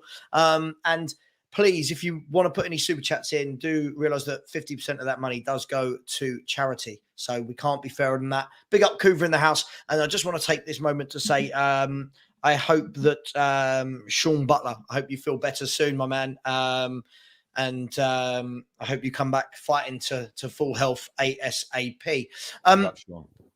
Ash, let me stick with you. It's not Nagelsmann, we know that. Xabi Alonso is the bookies' favourite at about 4-1. I say about at 4-1. Followed by Slot at 6-1. And then you've got 2 or 3 in there like Rodgers, Potter, and Mason. From that list of 5 I've just given you, does any part of that fill you with any hope for next season that any of those people can come in and make a blind bit of difference working with Daniel Levy? Working with Daniel Coyes, yeah? Daniel Coyes. yeah. Read the room! Read the room! What are you doing? Oh, yeah, I don't do interviews, but I want to go to Oxford. Cambridge. Yeah. Whatever. Same difference. Do you know what I'm saying? Yeah. A room of clever people. Controlled. Like, come on, like, what are we really doing here? Sorry, I haven't answered the question. No, you're right. You're good. This is said therapy. right, This is therapy for everyone, all right? Sunday night is therapy night, okay? That's what we're here for. I need it. Like, I need that. But yeah, but what I'm saying is, it's rough. It's rough. It's rough. I think I like Slot. If I'm just taking Daniel out there at that equation, I like Slot. I like what he's I like what he did with AZ. He brought them up, got them fourth, got them into champs. Then he's done the same with Feyenoord. Feyenoord haven't won the league in forever, like 10 years or something. I think it's over a decade or near to it. And he's completely... Actually, the first season he took them over, I think he moved them up to fourth, and then he got them into winning the actual title with Feyenoord. I think that's what Slot did. So his actual style of play suits what the fans want, which is progressive, more attacking front-footed football. So it would make sense, although it is a bit kamikaze at times. I heard he plays with 7 up top certain times. I think that would be interesting. Why not? Why not? It's better than playing with 7 at the back. Why not? Let's go. If you're doing 7 up top, I said, yeah, God, I'm all for it. I'm up for a bit of a banter. So yeah, Aussie, I don't mind. I know Xabi, I used to watch him back in the day. He was a class baller, wasn't he? He used to just sit, and he used to, you know what I used to like about Xabi? He used to dictate the pace and the speed of the game, and he just sat like a controller at. Yeah. Great. His name was Thomas. Do you understand? He was just controlling the whole thing, but it's more likely to be a less sexy appointment. And I reckon it will be like Rodgers. I think we'll get Rodgers. He's always liked Rodgers, hasn't he, Mr. Daniel? Daniel Coyes. He's liked Rodgers for a long time. When he was at Celtic, he liked him. Liverpool, he liked him. So Swansea, I think he liked him at Swansea even. So I think I can see that happening. And obviously he plays front-footed football. But defensively, it's quite poor. So I can see that. Or, like I said before at the start, Mason in. Yeah. I mean, look, Phil, let me come to you. Look, if you remember in our WhatsApp group, when Brendan Rodgers was sacked by Leicester, I think everyone kind of like, no one said they wanted him, I think, apart from Pete. But everyone also said, if I'm not wrong, that you just got the feeling that that's a Daniel Levy appointment if you've ever seen one. British, knows the Premier League, has managed a bigger club than us before, and he has in Liverpool, has won an FA Cup, not going to cost anything because he's not in a job. Are we starting to see that that's going to be the direction we're going in? Or do you think it's going to be one of these foreign technical managers like a Glasner or a Slot or an Alonso? Listen, I think we've got to have a bit of a reality check now. Brendan Rodgers is where we're at. Brendan Rodgers fits the bill of where we're at as a football club and in our stage and what we're, where we are. What are we tonight? 6th? By luck, we're 6th. No, we're not. No, we're not. We're 7th. Yeah, of course, because Brighton won. Big up Brighton, by the way. By the way, Brentford are 4 points behind us. Yeah, 6 points. And they play us next week. Incoming. We could finish 9th. Yeah, of course. But listen, regardless of that, I think as much as it's not, is it a Daniel Levy signing? I don't think it is, because Brendan Rodgers and the way it's ended at Leicester doesn't, like 18 months ago, very much would have ticked all the boxes like you've just said, plus would have been, this guy's just been winning, now we've got him, right? He's won the FA Cup, now we've got him. He was sought after, his stock was high, get him in, brilliant. Now, the 2 things that shock me about where we're at, right, and why the inertia from Levy has shocked me. One, we still, regardless of where we sit now and where we'll finish, at the time that Conte had his meltdown, we still had a great chance of getting top 4. Whether we think realistically it was on or not, or anyone could have come in and saved it, is a separate matter. But Levy should have thought to himself that by getting the next appointment correctly, we could do that. And all we know about Levy over the last few years is he will pull the trigger and be ruthless, even with someone who apparently liked and holidayed with and everything else. He'll pull the ripcord. He will take you back behind the coal shed and put the gun to your head and, good night, Vienna, Mhm. when that top four's in danger. And we have just sleptwalked straight out the top four. That's one thing, right? The other thing is, with this, and maybe this is it, maybe the Nagelsmann thing was all just hot air, and it was just because of the season ticket renewal. This is playing out exactly the same as it did when we sacked Mourinho, right? The rumours with Conte were rife up until about 24 hours. Well, they started with about 3 days to go before the season ticket renewals deadline. And with about 12 hours to go, oh, yeah, he's not coming. That's all dead in the water, right? Yeah. So how do we know Nagelsmann? How do we know any of these other sexy managers are even linked? We don't, right? We don't. And even if they are, the club come out and deny it anyway, as we've discussed. So the thing that shocks me is that he isn't doing more to try and arrest all the bad feeling, because look, regardless of me and however many other people get vocal about Enoch out, either online or the number of people that protest on a regular, the biggest problem that Spurs have got at the moment, or Levy has got, is just complete apathy of the fan base. Mhm. Every podcast you listen to, every stream you watch, everyone's just saying, I'm not even that bothered when the goals are flooding in against us anymore. Yeah. We're just, we're all just numb to it, and we're all just like, are we even going to bother going on Saturday? Last game of the season. Do you know what, Phil? Can I say, I've said this to you guys, obviously, in our WhatsApp group before, and I've said it live on my shows many a time. That's why I truly believe that the sacking of Antonio Conte, I don't believe it was a straight up sacking because we were fourth. I truly believe this was him not wanting to be here anymore. He didn't look well. Of course. I think it's that rather than Levy pulling the plug. I think they've both gone, hang on, you've been saying all this crap. Why? I don't want to be here. I'm not feeling very well. Okay, cool. Well, I don't want to, two egos, and then I think they've parted ways. But the thing is, what we keep saying is, right, and let me just quickly move this on to Alex. What we keep saying, Alex, is, it doesn't matter who's manager, but we all say that until a manager's announced, and then if it doesn't matter, no one should lose their mind when the next manager's appointed, right? Do you know what I mean? Because everyone's going, it don't matter. It's Daniel Levy. It doesn't. It matters to me. I want someone in that wants to try and play football. Do you know what I mean? What do you think of that? And who do you want as the manager? This is something that just came up my head, and I don't know why it's come up my head all of a sudden, but it's something that I need to do research on myself regarding this guy that I think I think the thing is, the director of football is really important for this guy. Yeah.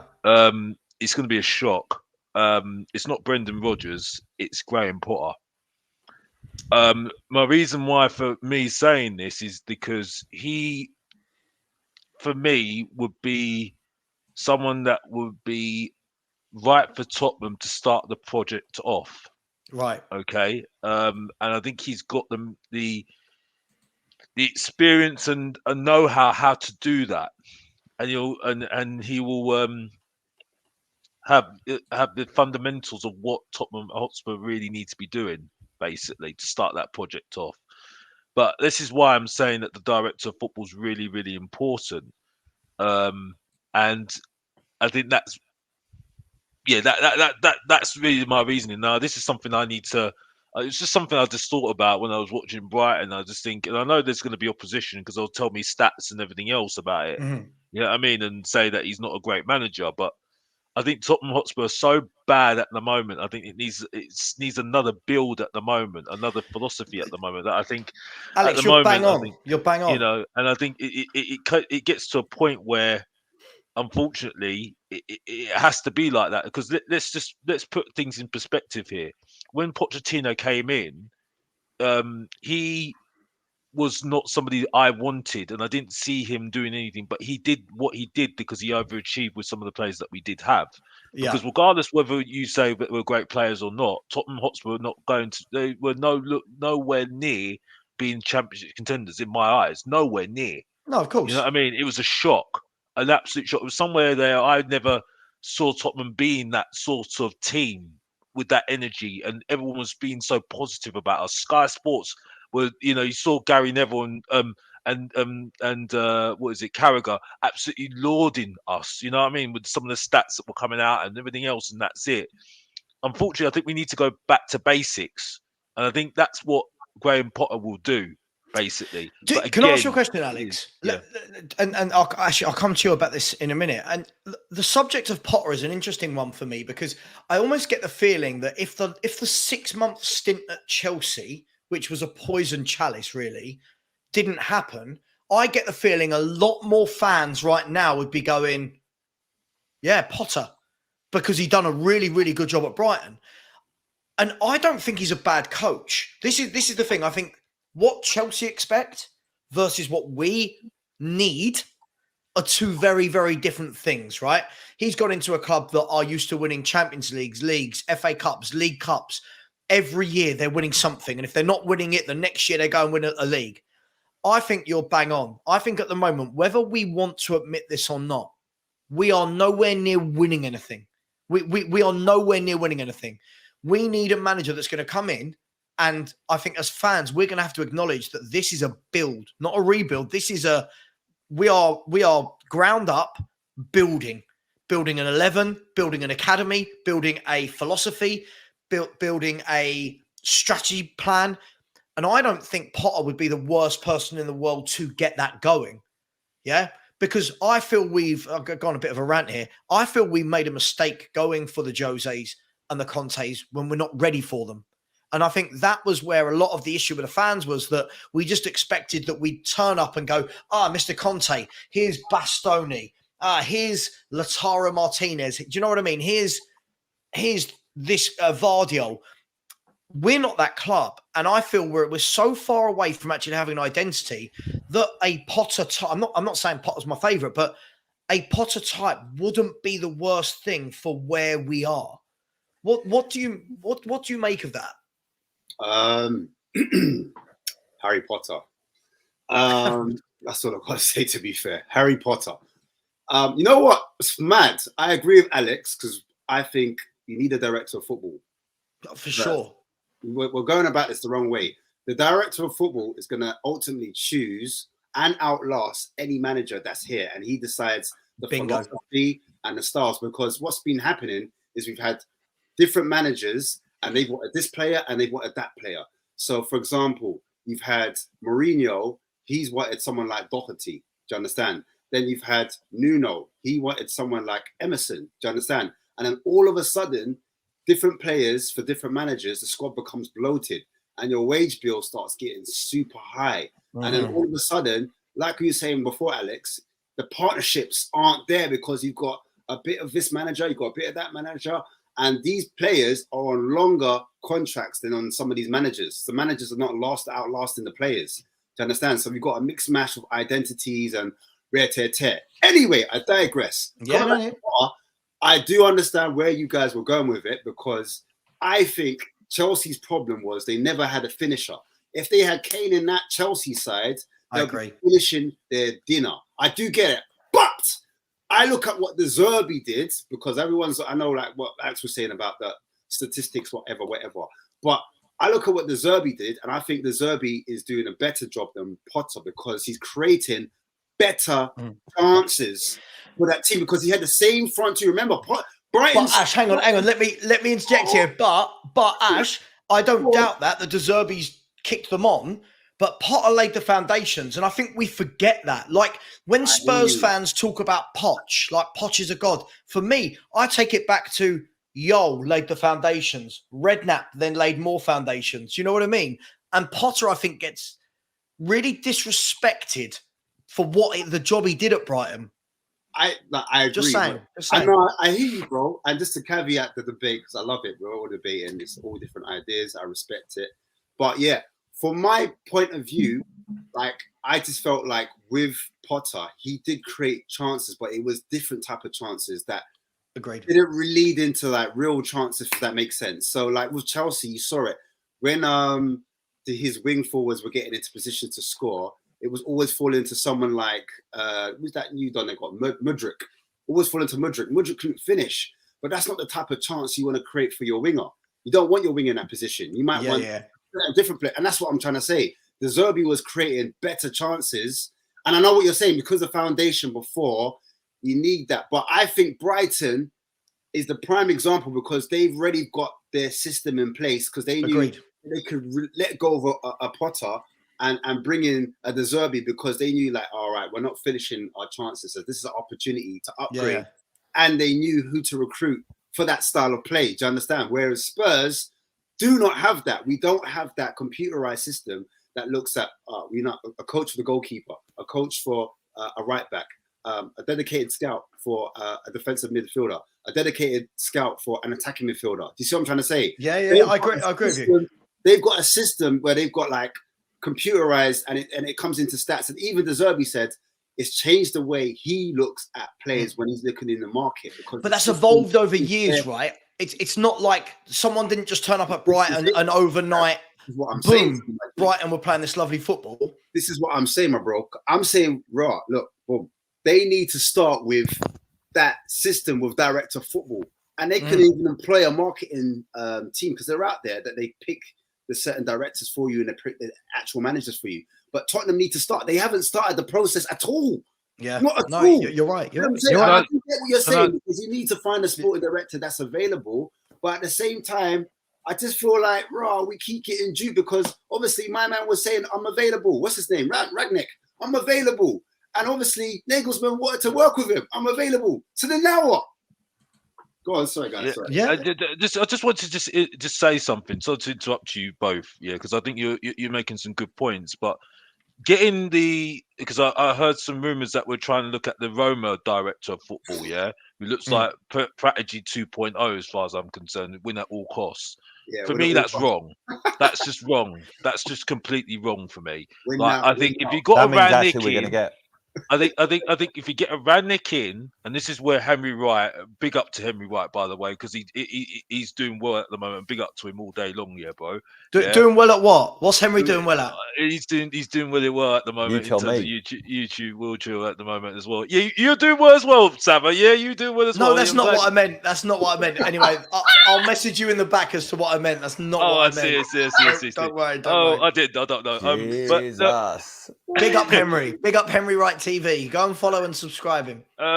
But yeah, I think if you had a Rangnick there, now that for me would be the key person for me. I think he'd be absolutely. But someone like a Rangnick and had a Potter, I think that would work. I think that would work, because I think Alex, I agree. I agree. Like what Ashmatic said. This is the problem, and we keep having this chat in our WhatsApp group that I go back to. Is it's this vicious circle that not many clubs need a director of football and a manager at the same time, right? Not many do that. Most will have, as Ash said, most will have the director of football for the long term. And then when a manager's sacked, like what Brighton did, they've gone, okay, Potter's laid the foundations. We need someone that plays similar but can kick us on. De Zerbi, brilliant, done. Director of football, this is how I work. This is what we do at this club. This is how you've worked. They marry together, right? The problem is at the moment, we don't have a director of football in place to speak to a manager interviewing and say, hey, this is my plan for next year. This is what we're going to do with all the deadwood. This is what we're going to do with Harry Kane's contract. This is the football we want to play. So any manager interviewing, it could be Nagelsmann, it could be Pep Guardiola. They're going to be asking those questions. Who's my boss? Who am I reporting into? What's their philosophy? Because if I'm Nagelsmann and I join Tottenham next week, I know it's dead, but in the water, but I join next week. Then a week later, a Paratici character joins who is not a fan of the kind of free-flowing football that Nagelsmann will want to see. Yeah, he'll be like, well, hang on, this isn't, we're butting heads all the time. So this is the rock and hard place that we find ourselves in, that we need a director of football that a manager can go, actually, I like that. And the Ralph Rangnick thing with either an Arne Slot, with a Potter, with an Alonso, I think would work, because they're all used to, all three of those managers, Alonso, Slot and Potter, are all used to playing with carefully scouted players who aren't expensive. Yeah. And Rangnick is a master And if anyone doesn't know this, go and look at his background of players he has unearthed for less than £10 million. The only thing I'll say, Savva, sorry, Alex. The only thing I'll say is the reason why Potter didn't do well at Chelsea as well is because, as I said before, they called him Harry Potter. They had no respect for him. They were, hey, listen, I heard in the dressing room they were taking the piss out of him. And I'm thinking, right, do we really want the nice guy manager, soft belly, coming to Spurs in the dressing room? A dressing room that, like, in football, if you ain't got the minerals, players smell it. If you're not a leader, players smell it. Do they respect Potter? Are they going to come in? Because he's got to galvanize these players that are on a low level. And I'll just, I'll let Phil P jump in because I know he's been wanting to jump in. Before you do, Phil, I've really got to get to a super chat that I missed. First of all, I just want to say, Israel Uncovered, if you are still in the chat, I don't know whether to say this out loud. You are the one in my chat all week on YouTube that were telling me that Christian Romero is a better player than Jan Vertonghen and Toby Alderweireld. I just want to put that out there. I just putting that out there into the universe because I can't believe that you said it. Jerome, big up Jerome, has said, Spurs have crushed my soul, I swear down. Next season, I can't see anything but us going down. Just look at Leicester. Thanks, Jerome. Listen, I'm really hoping that we don't get to that going down stage. Just quickly, United Spurs manager said we got to a final with Jose. Can't say we weren't ready for him if he got us to the dance. I feel like that's a really skewed way of looking at it. I mean, Jose Mourinho wants top players to play. Jose Mourinho doesn't want Gedson Fernandes, Bergwijn, Vinicius, Rodon. He wanted Skriniar. Yeah, people like Lautaro Martinez. So I don't feel like that's a real fair statement. Phil P, sorry, in you go, my man, about the whole director of football, Potter, Alonso thing.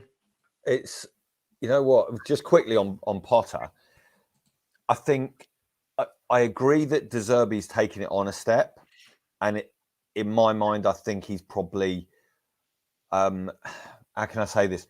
He's a bit more of an arsehole. So I think he's probably got that little bit of needle so that he might succeed maybe where Potter wouldn't. The issue I think we've got with Potter is he did a phenomenal job taking over, because I think I was really worried about what was going to happen with Brighton when they got rid of one of our own, Chris Hughton. And, you know, he revolutionised them. They started playing good football. But the problem is, I mean, I'm not a massive stats man, as you know, but like they didn't have a great win percentage under him in the Prem. They were, you know, everyone loved the football they played, but, you know, like you said, Ash, it wasn't like it was raining goals down on the South Coast. You know what I mean? And also, to Ash's point, if he bought that football, Phil, and he's got Harry Kane and Son on the other end of it? Yeah, but you're talking about him coming to manage Spurs, yeah? We cannot take it as a given that he's going to have both those players, can we? I'm asking if a hypothetical. That's all football conversations ever are, right? Hypothetical. Listen, if we were playing a Potter style of football that he had at Brighton with Kane and Son to finish chances, what would that look like? Look, my point with him is he's shown. Let's just take his last two clubs, yeah. He's phenomenal. What he's done from where he started to climb the mountain to Chelsea, phenomenal, right? Anyone who wants to talk about him needs to realise where he's come from and the job of work he's put together. So we all need to put respect on his name. But what he's shown is at a well-run club with great scouting, great recruitment, great hungry young players, he is doing a good job, albeit probably still not the level that is going to keep us Spurs fans happy. And most importantly, is it going to be good enough for the boss? Is it going to get us Champions League? Right. So he's shown at a well-run club. Yeah. It works. That isn't Spurs at the moment. I think we could all agree. Saying we're not a well-run club? That is precisely what I'm saying. Just for the avoidance of doubt, I'm saying we're not Brighton. Okay. We're not well-run. No. And what he's did at Chelsea, unfortunately, is at a club who have got lots of money to spend, but don't know where they're spending it and are just getting their ideas out of thin air you know, off Twitter or, you know, God knows where Levy gets his James ideas Corden. from. Yeah, James Corden. I mean, so again, if you've got more money than sense, I mean Chelsea, but you could then, for the avoidance of doubt, say Spurs, because look how much money we've wasted since we moved to the new stadium. The last 4 years, how much money is it, Savva? 550? Yeah, in the last 4.5 years, we spent £550 million. Yeah, plus. And so... And add to that doesn't take into account the fees that we're still got to pay out for Porro and Kulusevski. So that'll take us over the 620 million mark. Yeah, we'll probably get $250,000 and a ride-on lawnmower for some of the loan players we've got out. So that's all good. Exactly. But so my point is, right, we have seen serial winners, two of the most decorated coaches still working in football today. Yeah. Well, one of them isn't working football today because he's on gardening leave from our great club. But you've seen two brilliant managers fail at Spurs.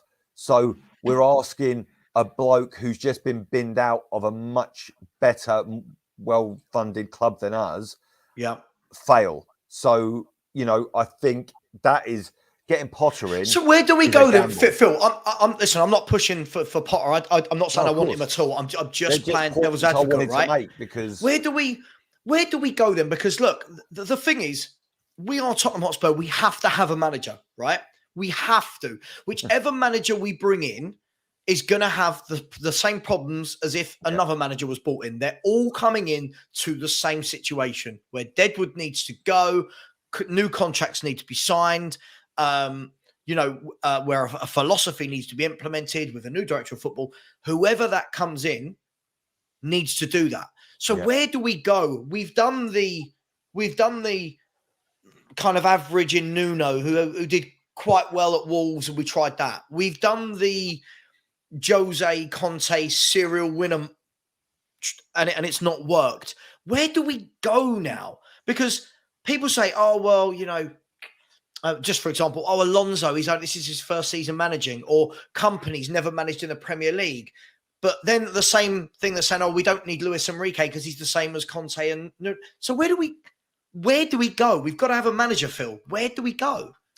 Look, do you remember however many days, Alex, remind me in a sec, however many days ago late on a Sunday night when we found out Conte went, we jumped on, didn't we, on a stream? Yeah. And I tried to strike a positive note because ultimately there are some good things about Spurs. I know we would keep them very well hidden at the moment, but we have got money to spend. We are still a big club. We're in the Prem, we're in London, right? And in a way, if I was a manager, why wouldn't I want to come to Spurs? You're getting paid very handsomely and your expectations are pretty awful. Yeah. You don't have to win anything. You don't have to win anything. Basically, if you can stay sober, it's fine, right? But that could be the biggest issue. Do you know what I mean? If you can get down to an off license on your way back to the Spurs Lodge, it could be dangerous trying to stay sober. But no, look, where do we go? Listen, I talk about this all the time. We are at a crossroads. We are at a massive crossroads and a fork in the roads now.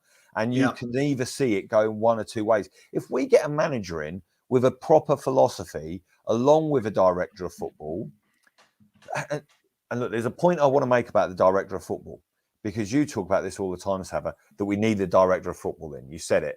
You want to, if you're a manager, you want to know who your boss is going to be. But even behind the director of football, you've got to have that whole scouting network and all the recruitment department and so many people that feed in. He might get there on day one, to be fair, just like Paratici did, and say, this isn't fit for purpose. Yeah. So even on day one, he's having to rely on his own contact black book to say, right, I've got relationships with these agents and these scouts, and I'm going to actually do a job based on that, right? And yeah, that's probably how it works in modern football. You don't need a designated, scouting team of 50 people working exclusively for Spurs the whole time. But it is a worry for me that has to happen too. But the most important person in a football club, I know Levy will hope that he is, but really we all know the most important person at Liverpool is Klopp, right? Most important person at Man City, even though they've got the brains trust sitting behind him, and it's Pep. It's Pep. Yeah. So if we get a manager in who is actually good at their job and can grip this with the money that we've got, with the financial firepower that we have, we can still build and have a good next few years. But my worry massively, on the line of probability at the moment, you've got to say the probability is things are probably going to get a lot worse before they get better. Phil, you've stolen my next line. Ash, I was going to come to you quickly. Yeah. That's the thing for me, mate, is Phil, you and I talk about this a lot. I think Spurs fans need to strap in. And this, for me, this isn't a Jose thing, a Poch thing, a Conte thing. This is an amalgamation of the last 22 years that we're getting to this stage now where it is going to get worse before it gets better. Yeah, there is no magic button. Oh. There is no switch. Are the Spurs fans? I know we've all been very patient. We haven't had any success. But if we bring in a director of football with the ethos, the same, and a manager with the same ethos, and scouts that like to bring in young, hungry players that play the manager's way, as a fan base, are we going to be patient enough to have some bad times? And I don't mean bad times like now, but I mean times where we won't be winning games, but we're starting to see a philosophy kind of unfold. We're going to have that patience. Just to go back to Potter, I was just doing some research quickly, and Sure. I see that Potter, before he went to Brighton, just going back to your point, Phil P, that Potter went to a well-run club. When he was at Swansea for 4 years, he finished 10th in the Championship. So that just says everything I need to know about Potter in terms of like what he does with clubs, etc., etc. I think if he got them to a certain level when he got them into the Premiership, like a bit like Vincent Kompany, I could say, yeah, fair enough. But anyway, to answer your question, I think fans are only patient when they're enjoying the style of football, as we know. If the style of football is good, then fans can get behind it, come rain or shine. Whether it's bad results or not, at the end of the day, it's entertainment. That's what we're going to watch. We're going to watch 11 guys kick a piece of leather, piece of cow skin, and hit into an empty net. And that's how we get jizzed. We get hyped, to get amped. So I think fans are very black and white. Do you know what I'm saying? We're not grey and, so I just think if that style of football is attacking and you bring an attacking manager, then we're going to have a little bit more patience for a manager. But I just think for things to work, I just think, like you said, Rangnick and maybe Slot, because Slot gives you attacking football and Rangnick will bring you cheap players that you want. And Slot likes to work with youth. He likes to work with academies and he likes to work with what he's got and improve it. So for me, that just ticks all the boxes. I don't know. Could be wrong. Just my opinion. No, listen, Ash, I think you're right. I just, my thing is, even if, look, let's fast forward to the Leeds game, right? Beat Leeds, lose to Leeds, whatever, finish wherever we finish. We sign a new director of football, a new manager come in, let's say the following week, and we start a new chapter for the 1,000th time in like the last 20 years. My worry is that how long is this book? Yeah, listen, it's not a book. It's like Wikipedia. It just keeps going, mate. You can never run out of things. It's like Netflix. When you think you've completed it, there's new releases, mate. But Ash, that style of football, like if Slot is going to come in and implement a nice attacking football, I think that a lot of fans will expect that game one of next season, let's say game one, White Hart Lane, I'm always going to call it that, West Ham at home, everyone's going to expect, right, new attacking manager, new players, we are going to start playing like the Harlem Globetrotters from game one. No, but if it was... That's my worry, that no one's going to give that a chance. I know, I hear you, and I worry too. But in my opinion, I just honestly think if Slot was a bigger name, then yes. But because Slot's not a massive name, and also he's Savva's manager, yeah? Jeez! Go on. I'm not looking at the comment, Ash. I was looking. You're going to yell. I see you. Margot Robbie always comes on. Normally Margot gives me a super chat, but I guess I'm being downgraded to some heart eyes. But sorry, as you were. Yeah. Put a little cover on there. Yeah. But yeah, I digress. So I just think because his name's not box office, it's not name brand, it's not main event, it's not number one. You see, Oh, name dropping. Oh, but because it's not that kind of elite manager, jeez, my guy, you know, hey, give him the spotlight, shine it on him. But yeah, Brandon. because it's not a Hollywood name, Yep. people are going to be underwhelmed. Some fans would be underwhelmed by it. Remember, they're going to be doubts like, oh, he's coming from the Dutch league. Did we really rate the Eredivisie, whatever you want to call it? Do you understand? There's going to be some fans with some doubt. So I think fans will have a bit more patience, give him a bit more time. And a lot of fans they're quite optimistic. We've got a lot of young fans that haven't been shoved in misery. So I think it's going to be a mixture. It's going to be a bit of a mixture. You're going to have some people rebelling, but I think a lot of fans are like, get behind the players, don't shout at them. No, do you know what I mean? Yeah. Absolutely. I mean, Mr. Box Office, you just got some promotion there from Ash. I don't know if he meant to do that, but yeah, Mr. Box Office, everybody. Please subscribe to Mr. Box Office. Subscribe to Ash at Southview Coys as well. Phil P, just look at him. You don't have to subscribe. Just look at his lovely face.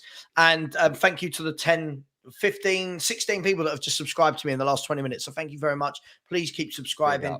I mean, Alex, that's the difficulty now, right?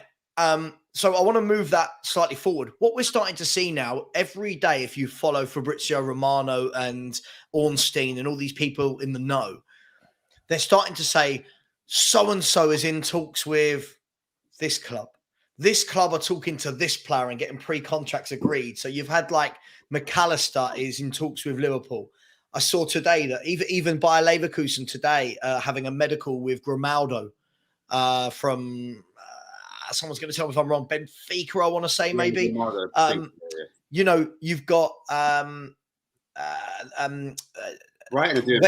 Brighton have signed Milner and they've signed is it Yao Pedro or whoever right? Yeah, is the worry, Alex, that because we don't have a manager and a director of football that like we can't do any of this right now, right? We can't do anything, and even if Levy went to do it, what player's going to go? That looks like a happy ship. I'm going to join that. It's classic Tottenham, isn't it? It's just classic Tottenham, Savva. You know what I mean? And you know we're always going to be 2 steps behind because we do things the way that Daniel Levy wants, and that's it. You know what I mean? I think you've already got the explanation why he does it. You know what I mean? It saves him money, like I said. But I mean, listen. I think it is concerning, and I stick by what I say. You know, I think there's going to be issues in the summer, and the biggest issue will be Harry Kane.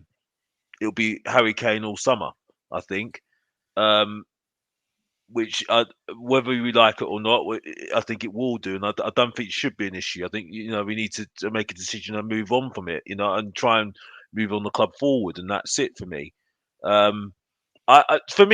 Listen, I think the whole thing with Arnold Slot, just to move on what I wanted to say on the manager, I think I don't know enough about him.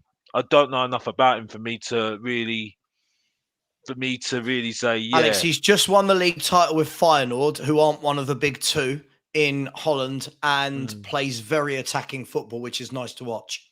Yeah, I mean, as Ash said, he plays with in some games like 7 forwards, like the Ozzy Ardili days. You know what I mean? I mean, maybe it would be more of a situation where if he does come in, we'll start really seeing what he's all about as well. You know what I mean? Because obviously, you told me what he's all about. That's great. I mean, it's good.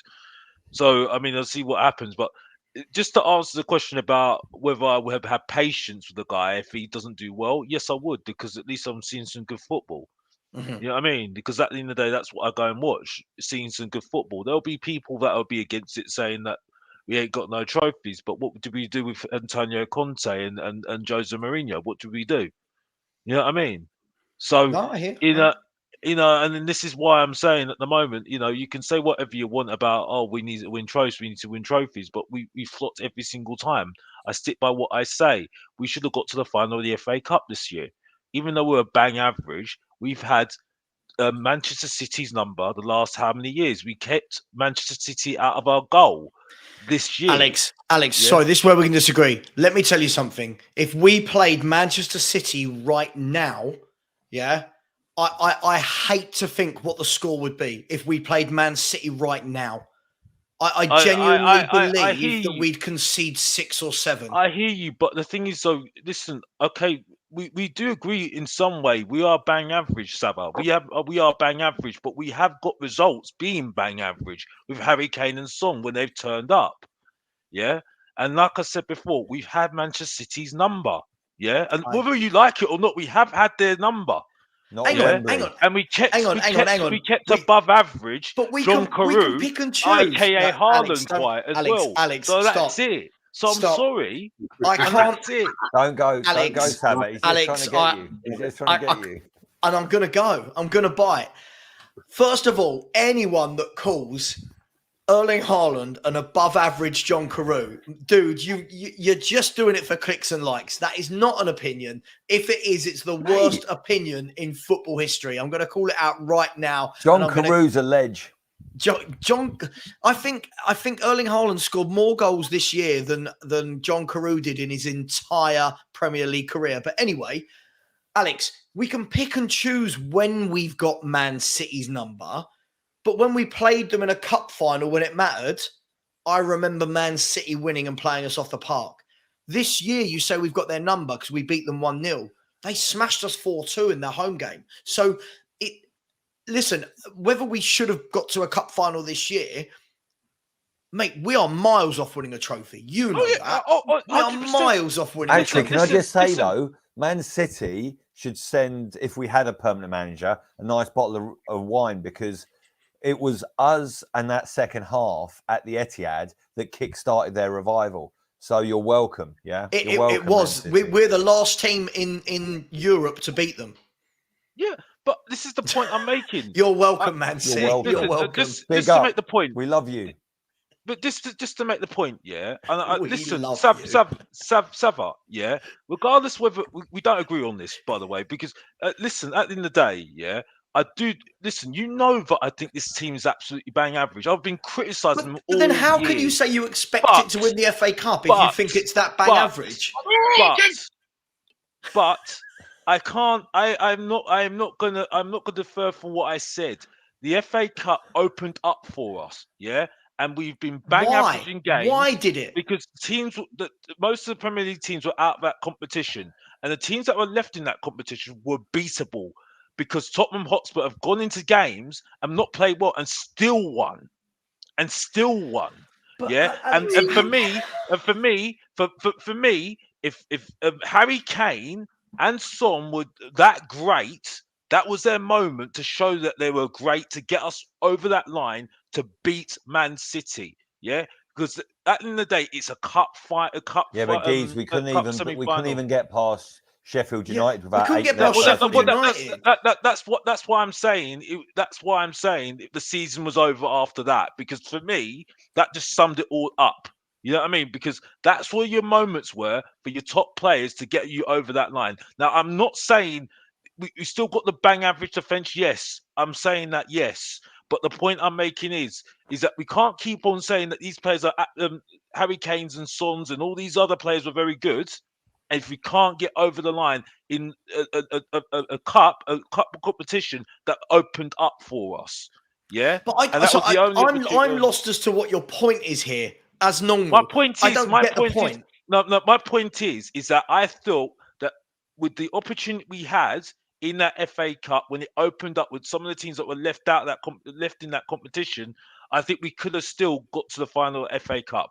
Even with Man City, we were playing Man City in that semi-final, because I still think we could have still put a performance in to get to that final. Okay, let me ask you a question. The FA Cup final, if I'm not wrong, is in 2 weeks' time? Yeah. Right. Let's just assume that we'd beaten Sheffield United, and I believe the game after that would have been Blackburn. Yeah. Wasn't it? It would have been Blackburn. And then the game after that would have been Man City. The form Man City are in, we can say it's a one-off game all we like. Man City are battering everyone across Europe. Like, what part of you believes that we were going to beat them in a one-off game when they're in the best form ever? I think we could have done it. We could have got somewhere. With Antonio Conte, I think, yeah, with his terrible tactics. I think, yeah, we still on. could have done it. I'm going to call you out. Right. I've got to. I'm sorry, Ash. I'm so sorry. I know it's your debut and you're seeing this, but me and Alex do this thing, right? I'm sorry. Let's break this down. With Antonio Conte, you think we would have had a chance to beat Man City in the semi-final of the FA Cup? Yeah. Right. Yeah. Now let's play that down. Right. What is that? Right. Is that a Street Fighter? Yes, you know it is. It's you, isn't it? It's not me. Is it you or is that Ash? Is that It's Ash. Me? That guy? Right. Yes, we're doing that. Yes, we're doing that. Yes. Yes, I Oh, we've gone there. We've gone there. Right, Alex.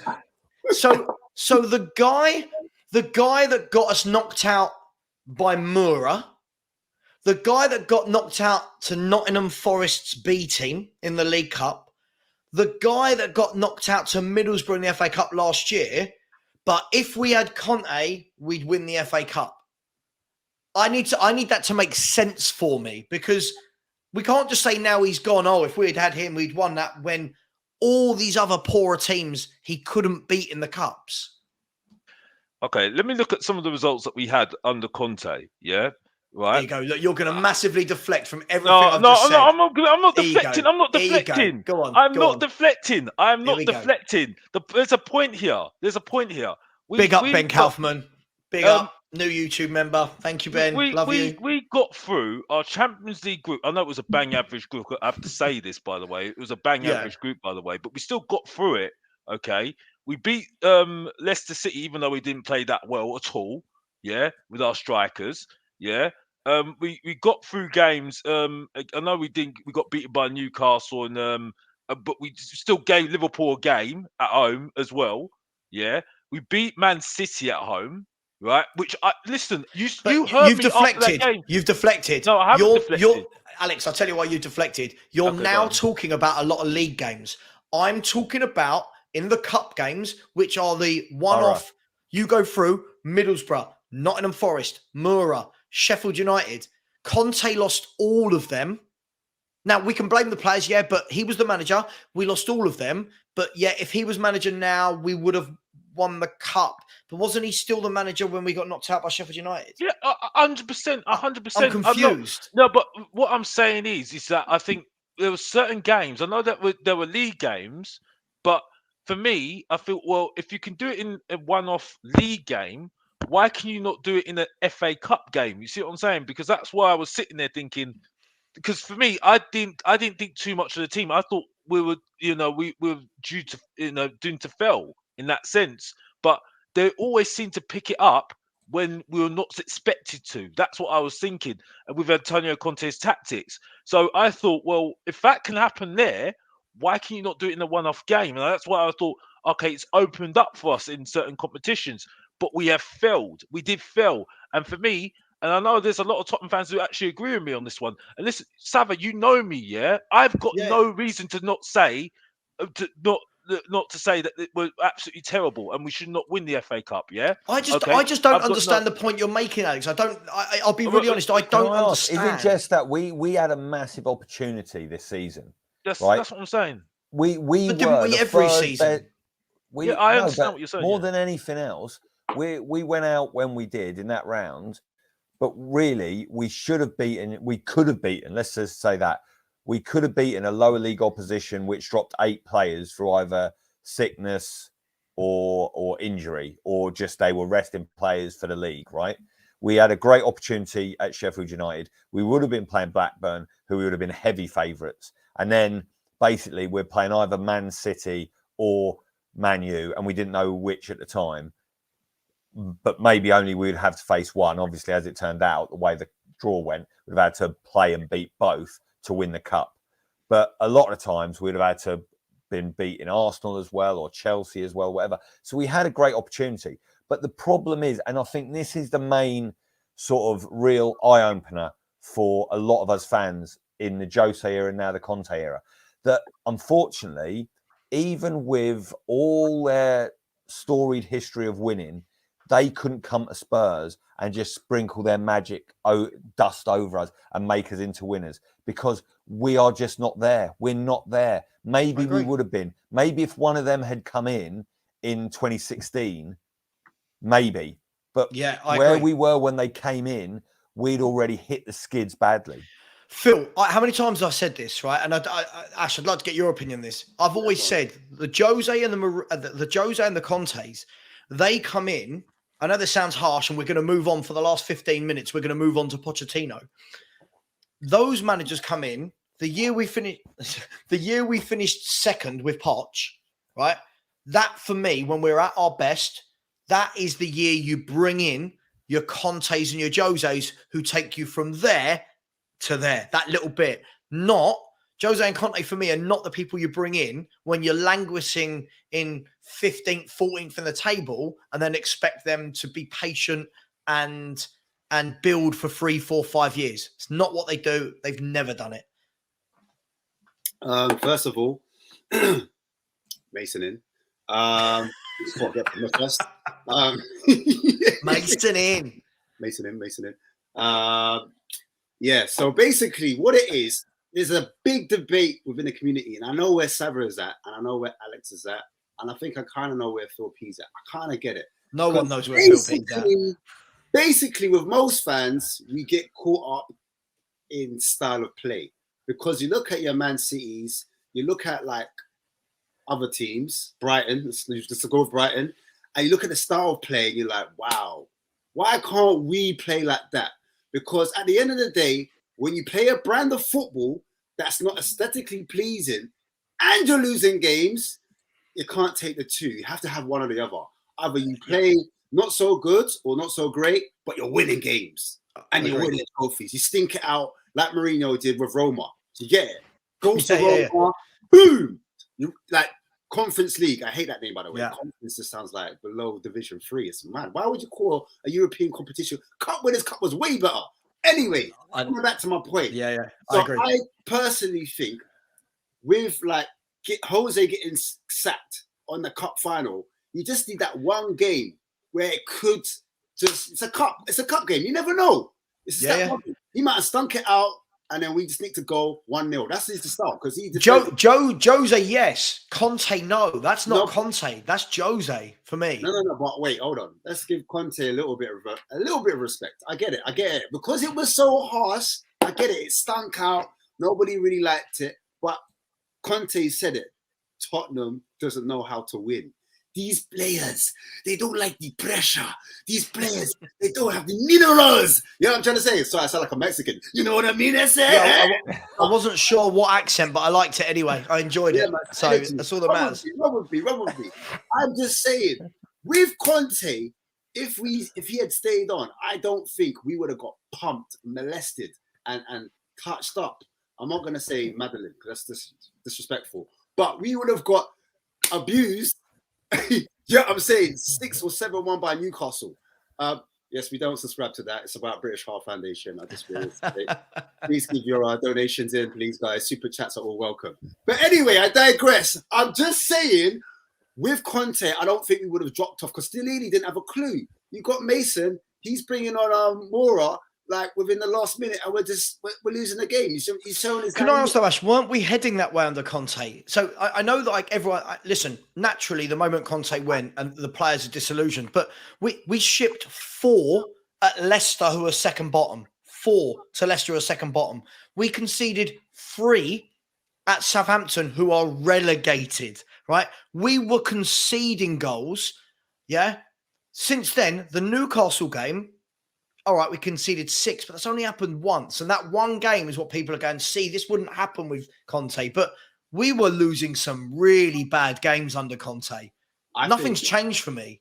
I think Leicester was just that bad decision by Conte by putting Porro in because Porro was not ready. And not only just that, he played Porro with Tanganga. What a howler. What a howler. Tanganga and Porro. Porro was new to the league. You can't put Tanganga behind him. I'm sorry. Anyway, and why did Tanganga have to play? Injuries. Where was it? Why did Tanganga have to play? Tanganga had to play because everyone's favourite centre-half, Romero, decided to do Romero things the game before and get himself sent off. Anyway, as you were. That was it. Sorry, that was it. So, like, as you were. So playing Conte for that howler, okay, cool. But really, he didn't have his first choice centre-back available. But that's true. I don't think Porro should have been starting that game. He got ripped a new one. That was the reason why we got pumped. And also Bentancur had that fatal injury in that game as well. So I think that was another reason why we just hit reset button and we just imploded on ourselves. But 3-0, Rembo, like you said, we conceded 3 against the bottom of the league. And that's when Conte was like, I've had enough because I've seen enough. I can't work with these guys. They're bottlers. So I just think, in my opinion, if Conte stuck around, then maybe we wouldn't concede as many goals. Remember, against Arsenal, we were losing, 2-1 or 3-1. But who have we conceded a lot to other than Newcastle? Other than Arsenal, I mean Liverpool. We okay, but we conceded goal. We conceded that amount to lesser teams than Liverpool under Conte. But this season, though, Savva, and that's what I maintain. I don't know what you think about this, Ash. Something's gone on this season. Whether it was at the close season, there was a fallout.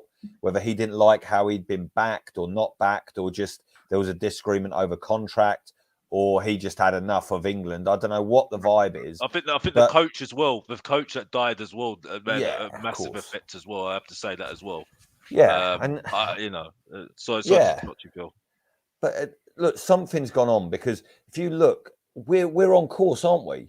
We're on course to concede the most Premier League goals we've ever conceded compared to last year. When we actually had quite a good defensive record last year. And when you think we actually had to sack a manager in October last season and Conte then only came in. So, there's been a massive drop-off. And I'd love to find out. Obviously, we'll never know. But the defence has taken a massive... But look, a lot of people talk about, did Conte get a bit more juice out of these players for a short time, but then they've just reverted to the mean? Because obviously... I know where you're at, Savva, about Romero, but listen, I don't dislike him. I just want the same energy for Romero that we give to other players when they make mistakes. That's Savva, I'm saying this, Savva. Me saying this, right? I'm not saying this lightly, by the way. Yeah, me saying that we should have got to the final FA Cup. Yeah, I'm not saying it lightly. Are we back to that? Yeah, no. I'm just saying because I know go there. Everything you're saying about Conte is correct. Okay, but two things can be right here, though, right? Yeah, I agree. Because we could have still got to FA Cup final, okay? Because I was on Chris Cowling's show and everyone was on what I was saying, yeah. And that's what I'm saying at the moment. Is that I'm not. You know me. I don't care. I get people saying to me, I should be on your show, bruv.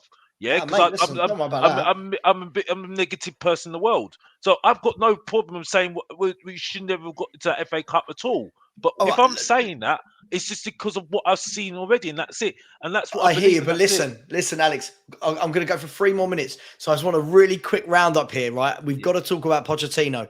Pochettino is signing for Chelsea. It is 100% confirmed that he is joining Chelsea. I'm going to ask, for the love of God, please, can we finally stop hearing this man's name?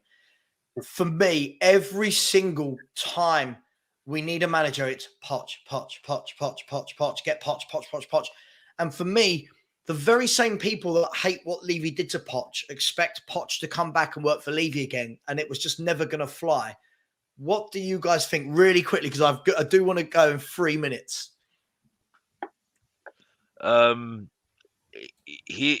If Poch wins trophies, okay, and we're still in the mud, and we're still doing what we're doing at the moment, we get worse. The anger's going to be it's going to be angry.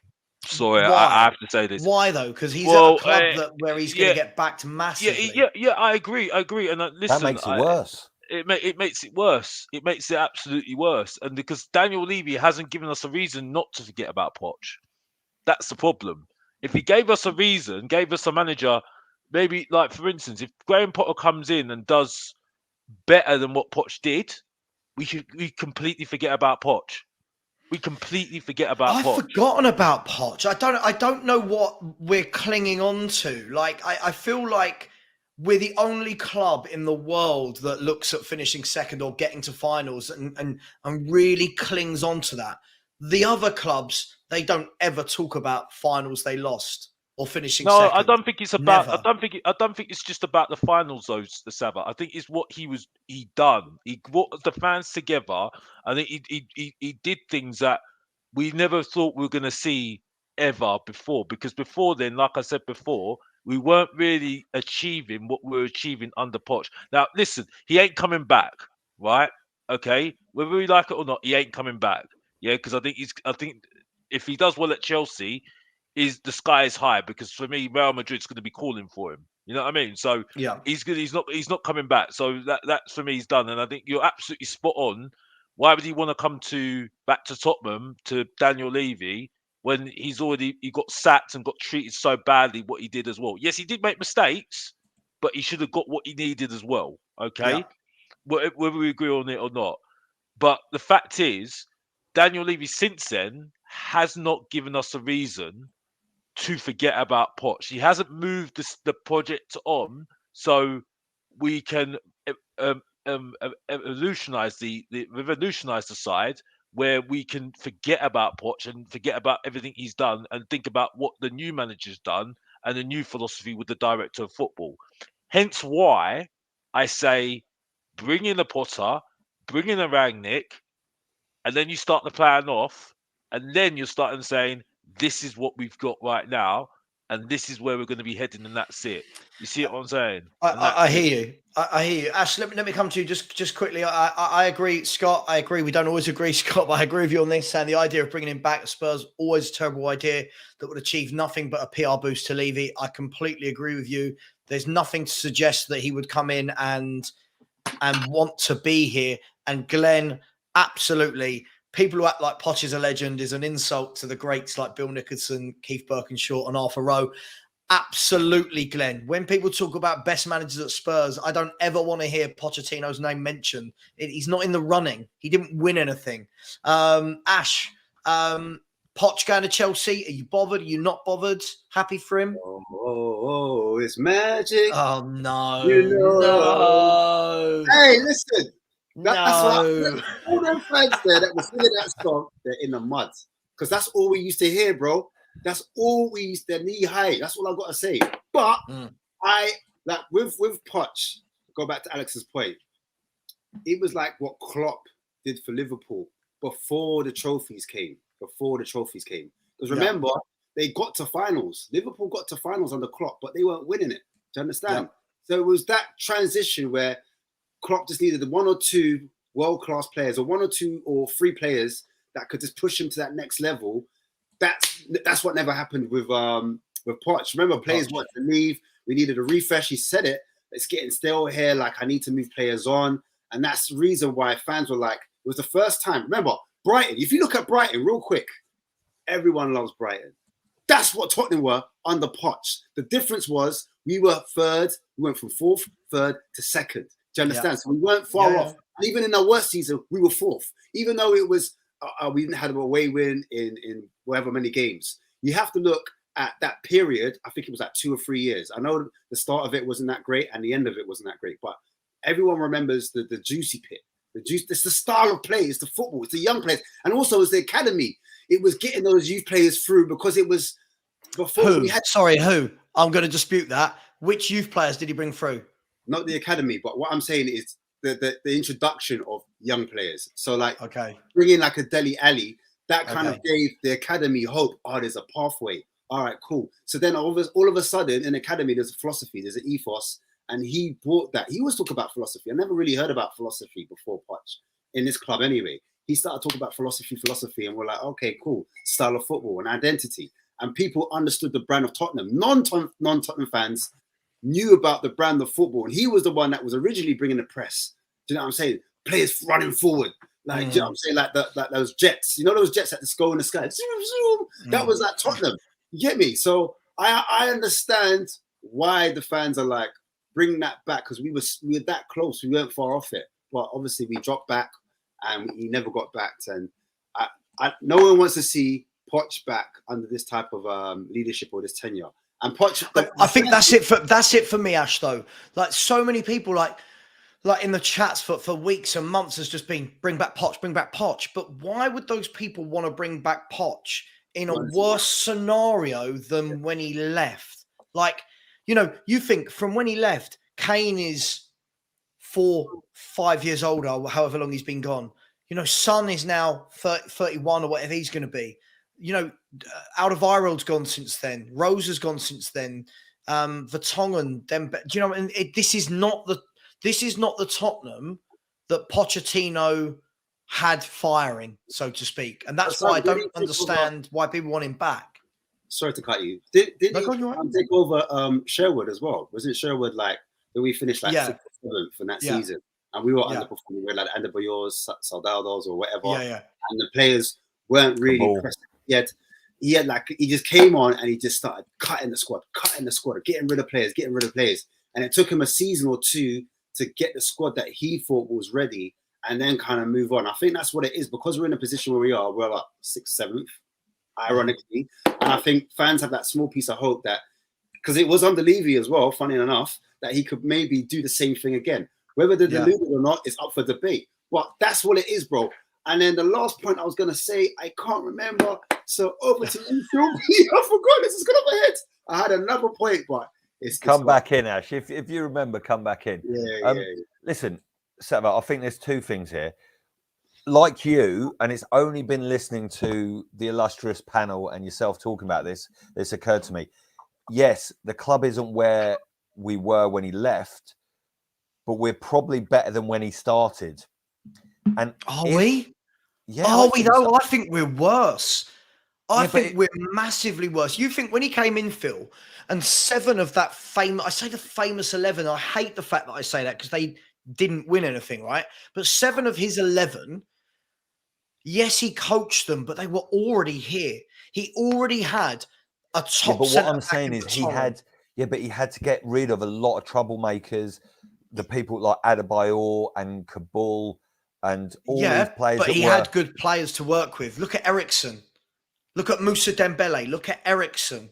Yeah, but like you say, these people were here. Players are misfiring now. We've got better. Listen, I've got to state this. I don't want Poch back. I would say in a very short sentence, this is Poch. He's a great coach, not a good manager. I agree. Got the players to improve, the fullback whisperer, all this stuff. What he did, look, I've got to give Kane the full respect for how he's worked on his craft and what he's made out of his career. Okay, it's phenomenal to see where he got to after those failed loan attempts. For him to sit down and have that word with himself. Look, if I can't make it at Leicester, I want to make it at Spurs. What has got to happen here? And he basically turned his whole career around to where he is now. Is phenomenal. So full respect to Kane. Whatever happens from now, unless he joins a London club, you know, we love you, Harry Kane.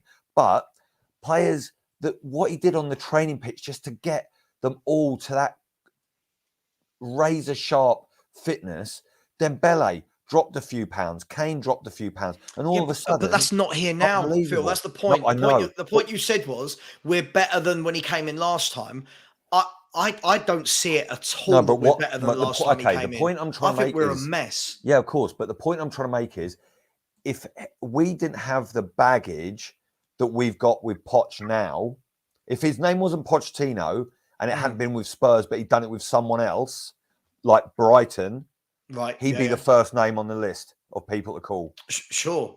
Right. Listen, I'm not doubting that. I'm not saying he's a terrible manager. My point is this, Phil. My point is, a lot of that success for me was built around some very key players that were at the club already when he joined, right? So 7 of that 11 were here. Okay, so for avoidance of doubt, the 4 that he brought into that team were Dele Alli. Go on, Ash. I was going to say, how many players do you think we need to improve this current 11, the starting 11? 11. I think we need 20 out of a 25-man squad.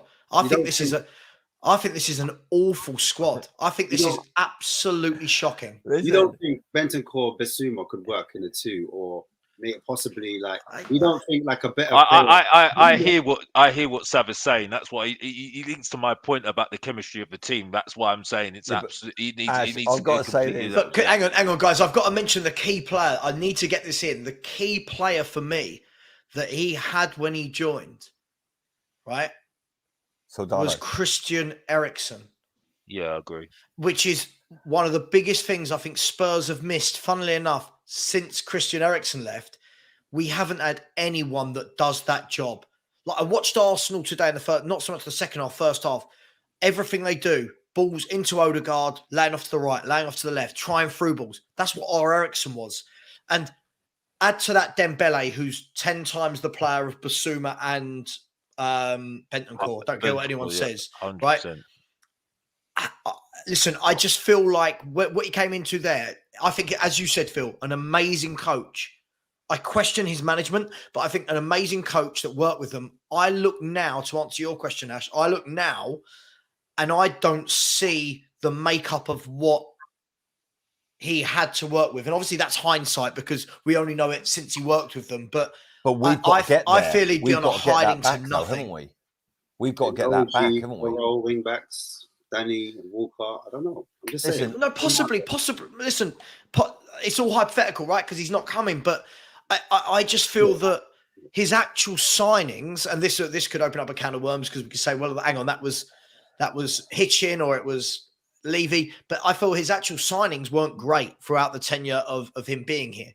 So I think you're spot on there. That 11 he had was very, very good. But I don't feel the rest of it was very good. And at the moment, I feel, to answer your question about the 11, I don't like talking 11s, Ash, but to answer your question, of this 11 we've got now, I wouldn't be sorry to see any of that back five that played at the weekend never play for Spurs again. I don't care. Keeper's not going to be our goalkeeper. The two midfielders I never want to see in a Spurs shirt again, especially Højbjerg. Richarlison is awful. Kane and Son, how long have they got? So I look at that 11 and go, all right, Bentancur, I like. Basuma, I like. Romero, okay, he can be the one that stays. I'm looking at that team, and I know Alex agrees with me, but I can tell by his face and the way he smiles. Look at that 11. How much surgery is needed? Keeper, centre half, wing back, a playmaker, another forward. That's 4 players. Hence why I say that a director of football. I'm being polite. Hence why a director of football is so important at the end of the day, that knows what he's doing in terms of working with the coach as well. You see what I'm saying? Because there's not a surprise, right? Regardless whether we rate Edu or not, right? There's not a surprise. Arsenal are doing well at the moment when Arteta and Edu are in charge. You know what I mean? Because they talk to each other. They've got the same idea what they wanted to do. They didn't panic when they didn't get eighth and fifth. You see what I'm saying? And like I said before, yeah, they might not do well next season. And I do think the prediction of him not getting top 4 is right a little bit as well. But you bet their bottom dollar, they're talking right now. I'm saying, who do we need to improve on? Who do we need to take out the team? You see what I'm saying? To improve. You see what I'm saying? And this is where the crucial thing is. Where you're absolutely spot on, Savva, and I think you're absolutely spot on. Even though I love what Poch did, I think he's only a good coach. That's why I think it will work well at Chelsea.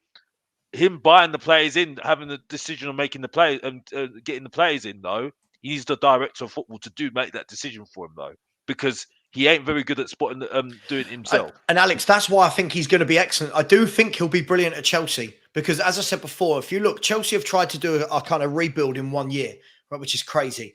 But of the 14 players they've bought in the last 2 windows, 12 of them are 24 or under, right? Now, if you put Poch with that age group and players that can press with good engines, he'll have them as a good team. Add Nkunku, who's coming into that mould. Maybe Lukaku as the focal point or a new striker they want to bring in as a focal point. Yeah.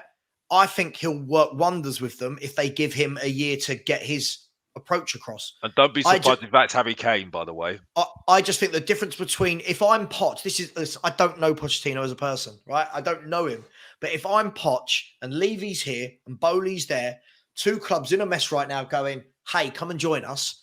I'm going to look at Chelsea's squad and go, okay, I'm going to look at Spurs's and go, I need to buy a lot more over here at Spurs. And I've worked with this guy before and know how difficult it is to get the players that I want. So I tell you what, I'm going to go over here where they've just got loads of good young players that I can work with. Plus, Nkunku's joining. Plus, I know money is not an issue. Todd Bowley, if he goes to Todd Bowley and says, I need, I'm just plucking a name, I need James Maddison for 70 million in the summer, for example, Todd Bowley's not going to go, 70 million, is he? He's shown he'll go, there's 80. Keep the 10. There's 80. And that for me is the difference from all these people that wanted him to come back. Have they ever thought that he didn't want to? I've got 2 points I just quickly want to make. Firstly, Ash, on your question about the squad, and Savva, you might recall this until it became patently obvious that we did need about 11 players. I used to joke that we've been 2 players short since 1882. But now we're 2 players short in each position. Do you know what I mean? Every position. But anyway, on the Poch side, I wanted to make a point about why people... Your original question, Savva, was about why are people so, upset, or should we be upset? Look, I think maybe we come from different perspectives on this because, you've worked closely in the game yourself. You probably see it more like Poch probably would himself or other professionals within the game because it is their livelihood. It is a job. Mm-hmm. That he will look at it more, even though I think he's got passion and love for Spurs and what he said about Espanyol and not being able to manage Barcelona in the past. And when he did the interview with Jake on BT Sport on the year anniversary of the Ajax semi-final win, he talked about coming back to Spurs one day. I think in the end of the day, the guy's just going to do a job. And maybe that you're in that camp, Savva. I don't know. Rather than the emotional connection to it. Exactly. Whereas I think one of the main... We've all talked about the tactics side of it. We've all talked about the player improvement side of it. But actually, one of the main things Poch did was he brought back the connection between the club and the supporters.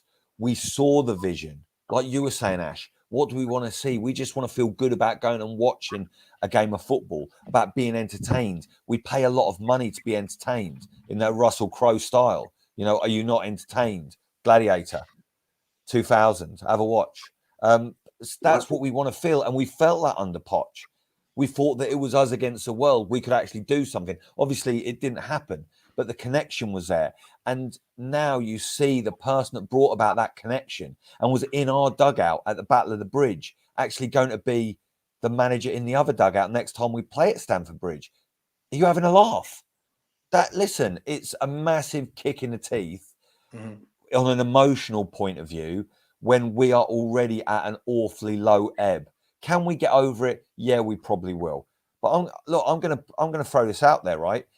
He will probably not get as much stick, right, for doing that, and maybe rightly so, because he didn't go straight to Chelsea. He didn't say, I'm never going to go to Chelsea, and went straight there.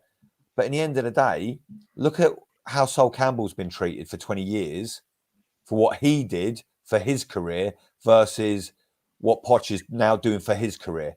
We've got to keep the same energy because they're doing exactly the same thing, albeit in a roundabout way. I don't think they are. I think there's a huge difference between the two. There is.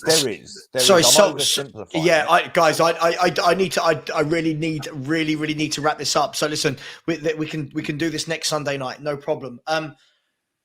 Guys and girls, much love. Thank you for coming on, Alex. Please, everybody, get over and subscribe to Alex, Mr. Box Office, Alex THFC.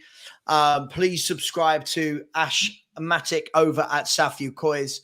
And please subscribe to Football Heritage TV. Smash the like button. Thank you very much. I've tried to get put as many of your comments on the screen as possible. I always do.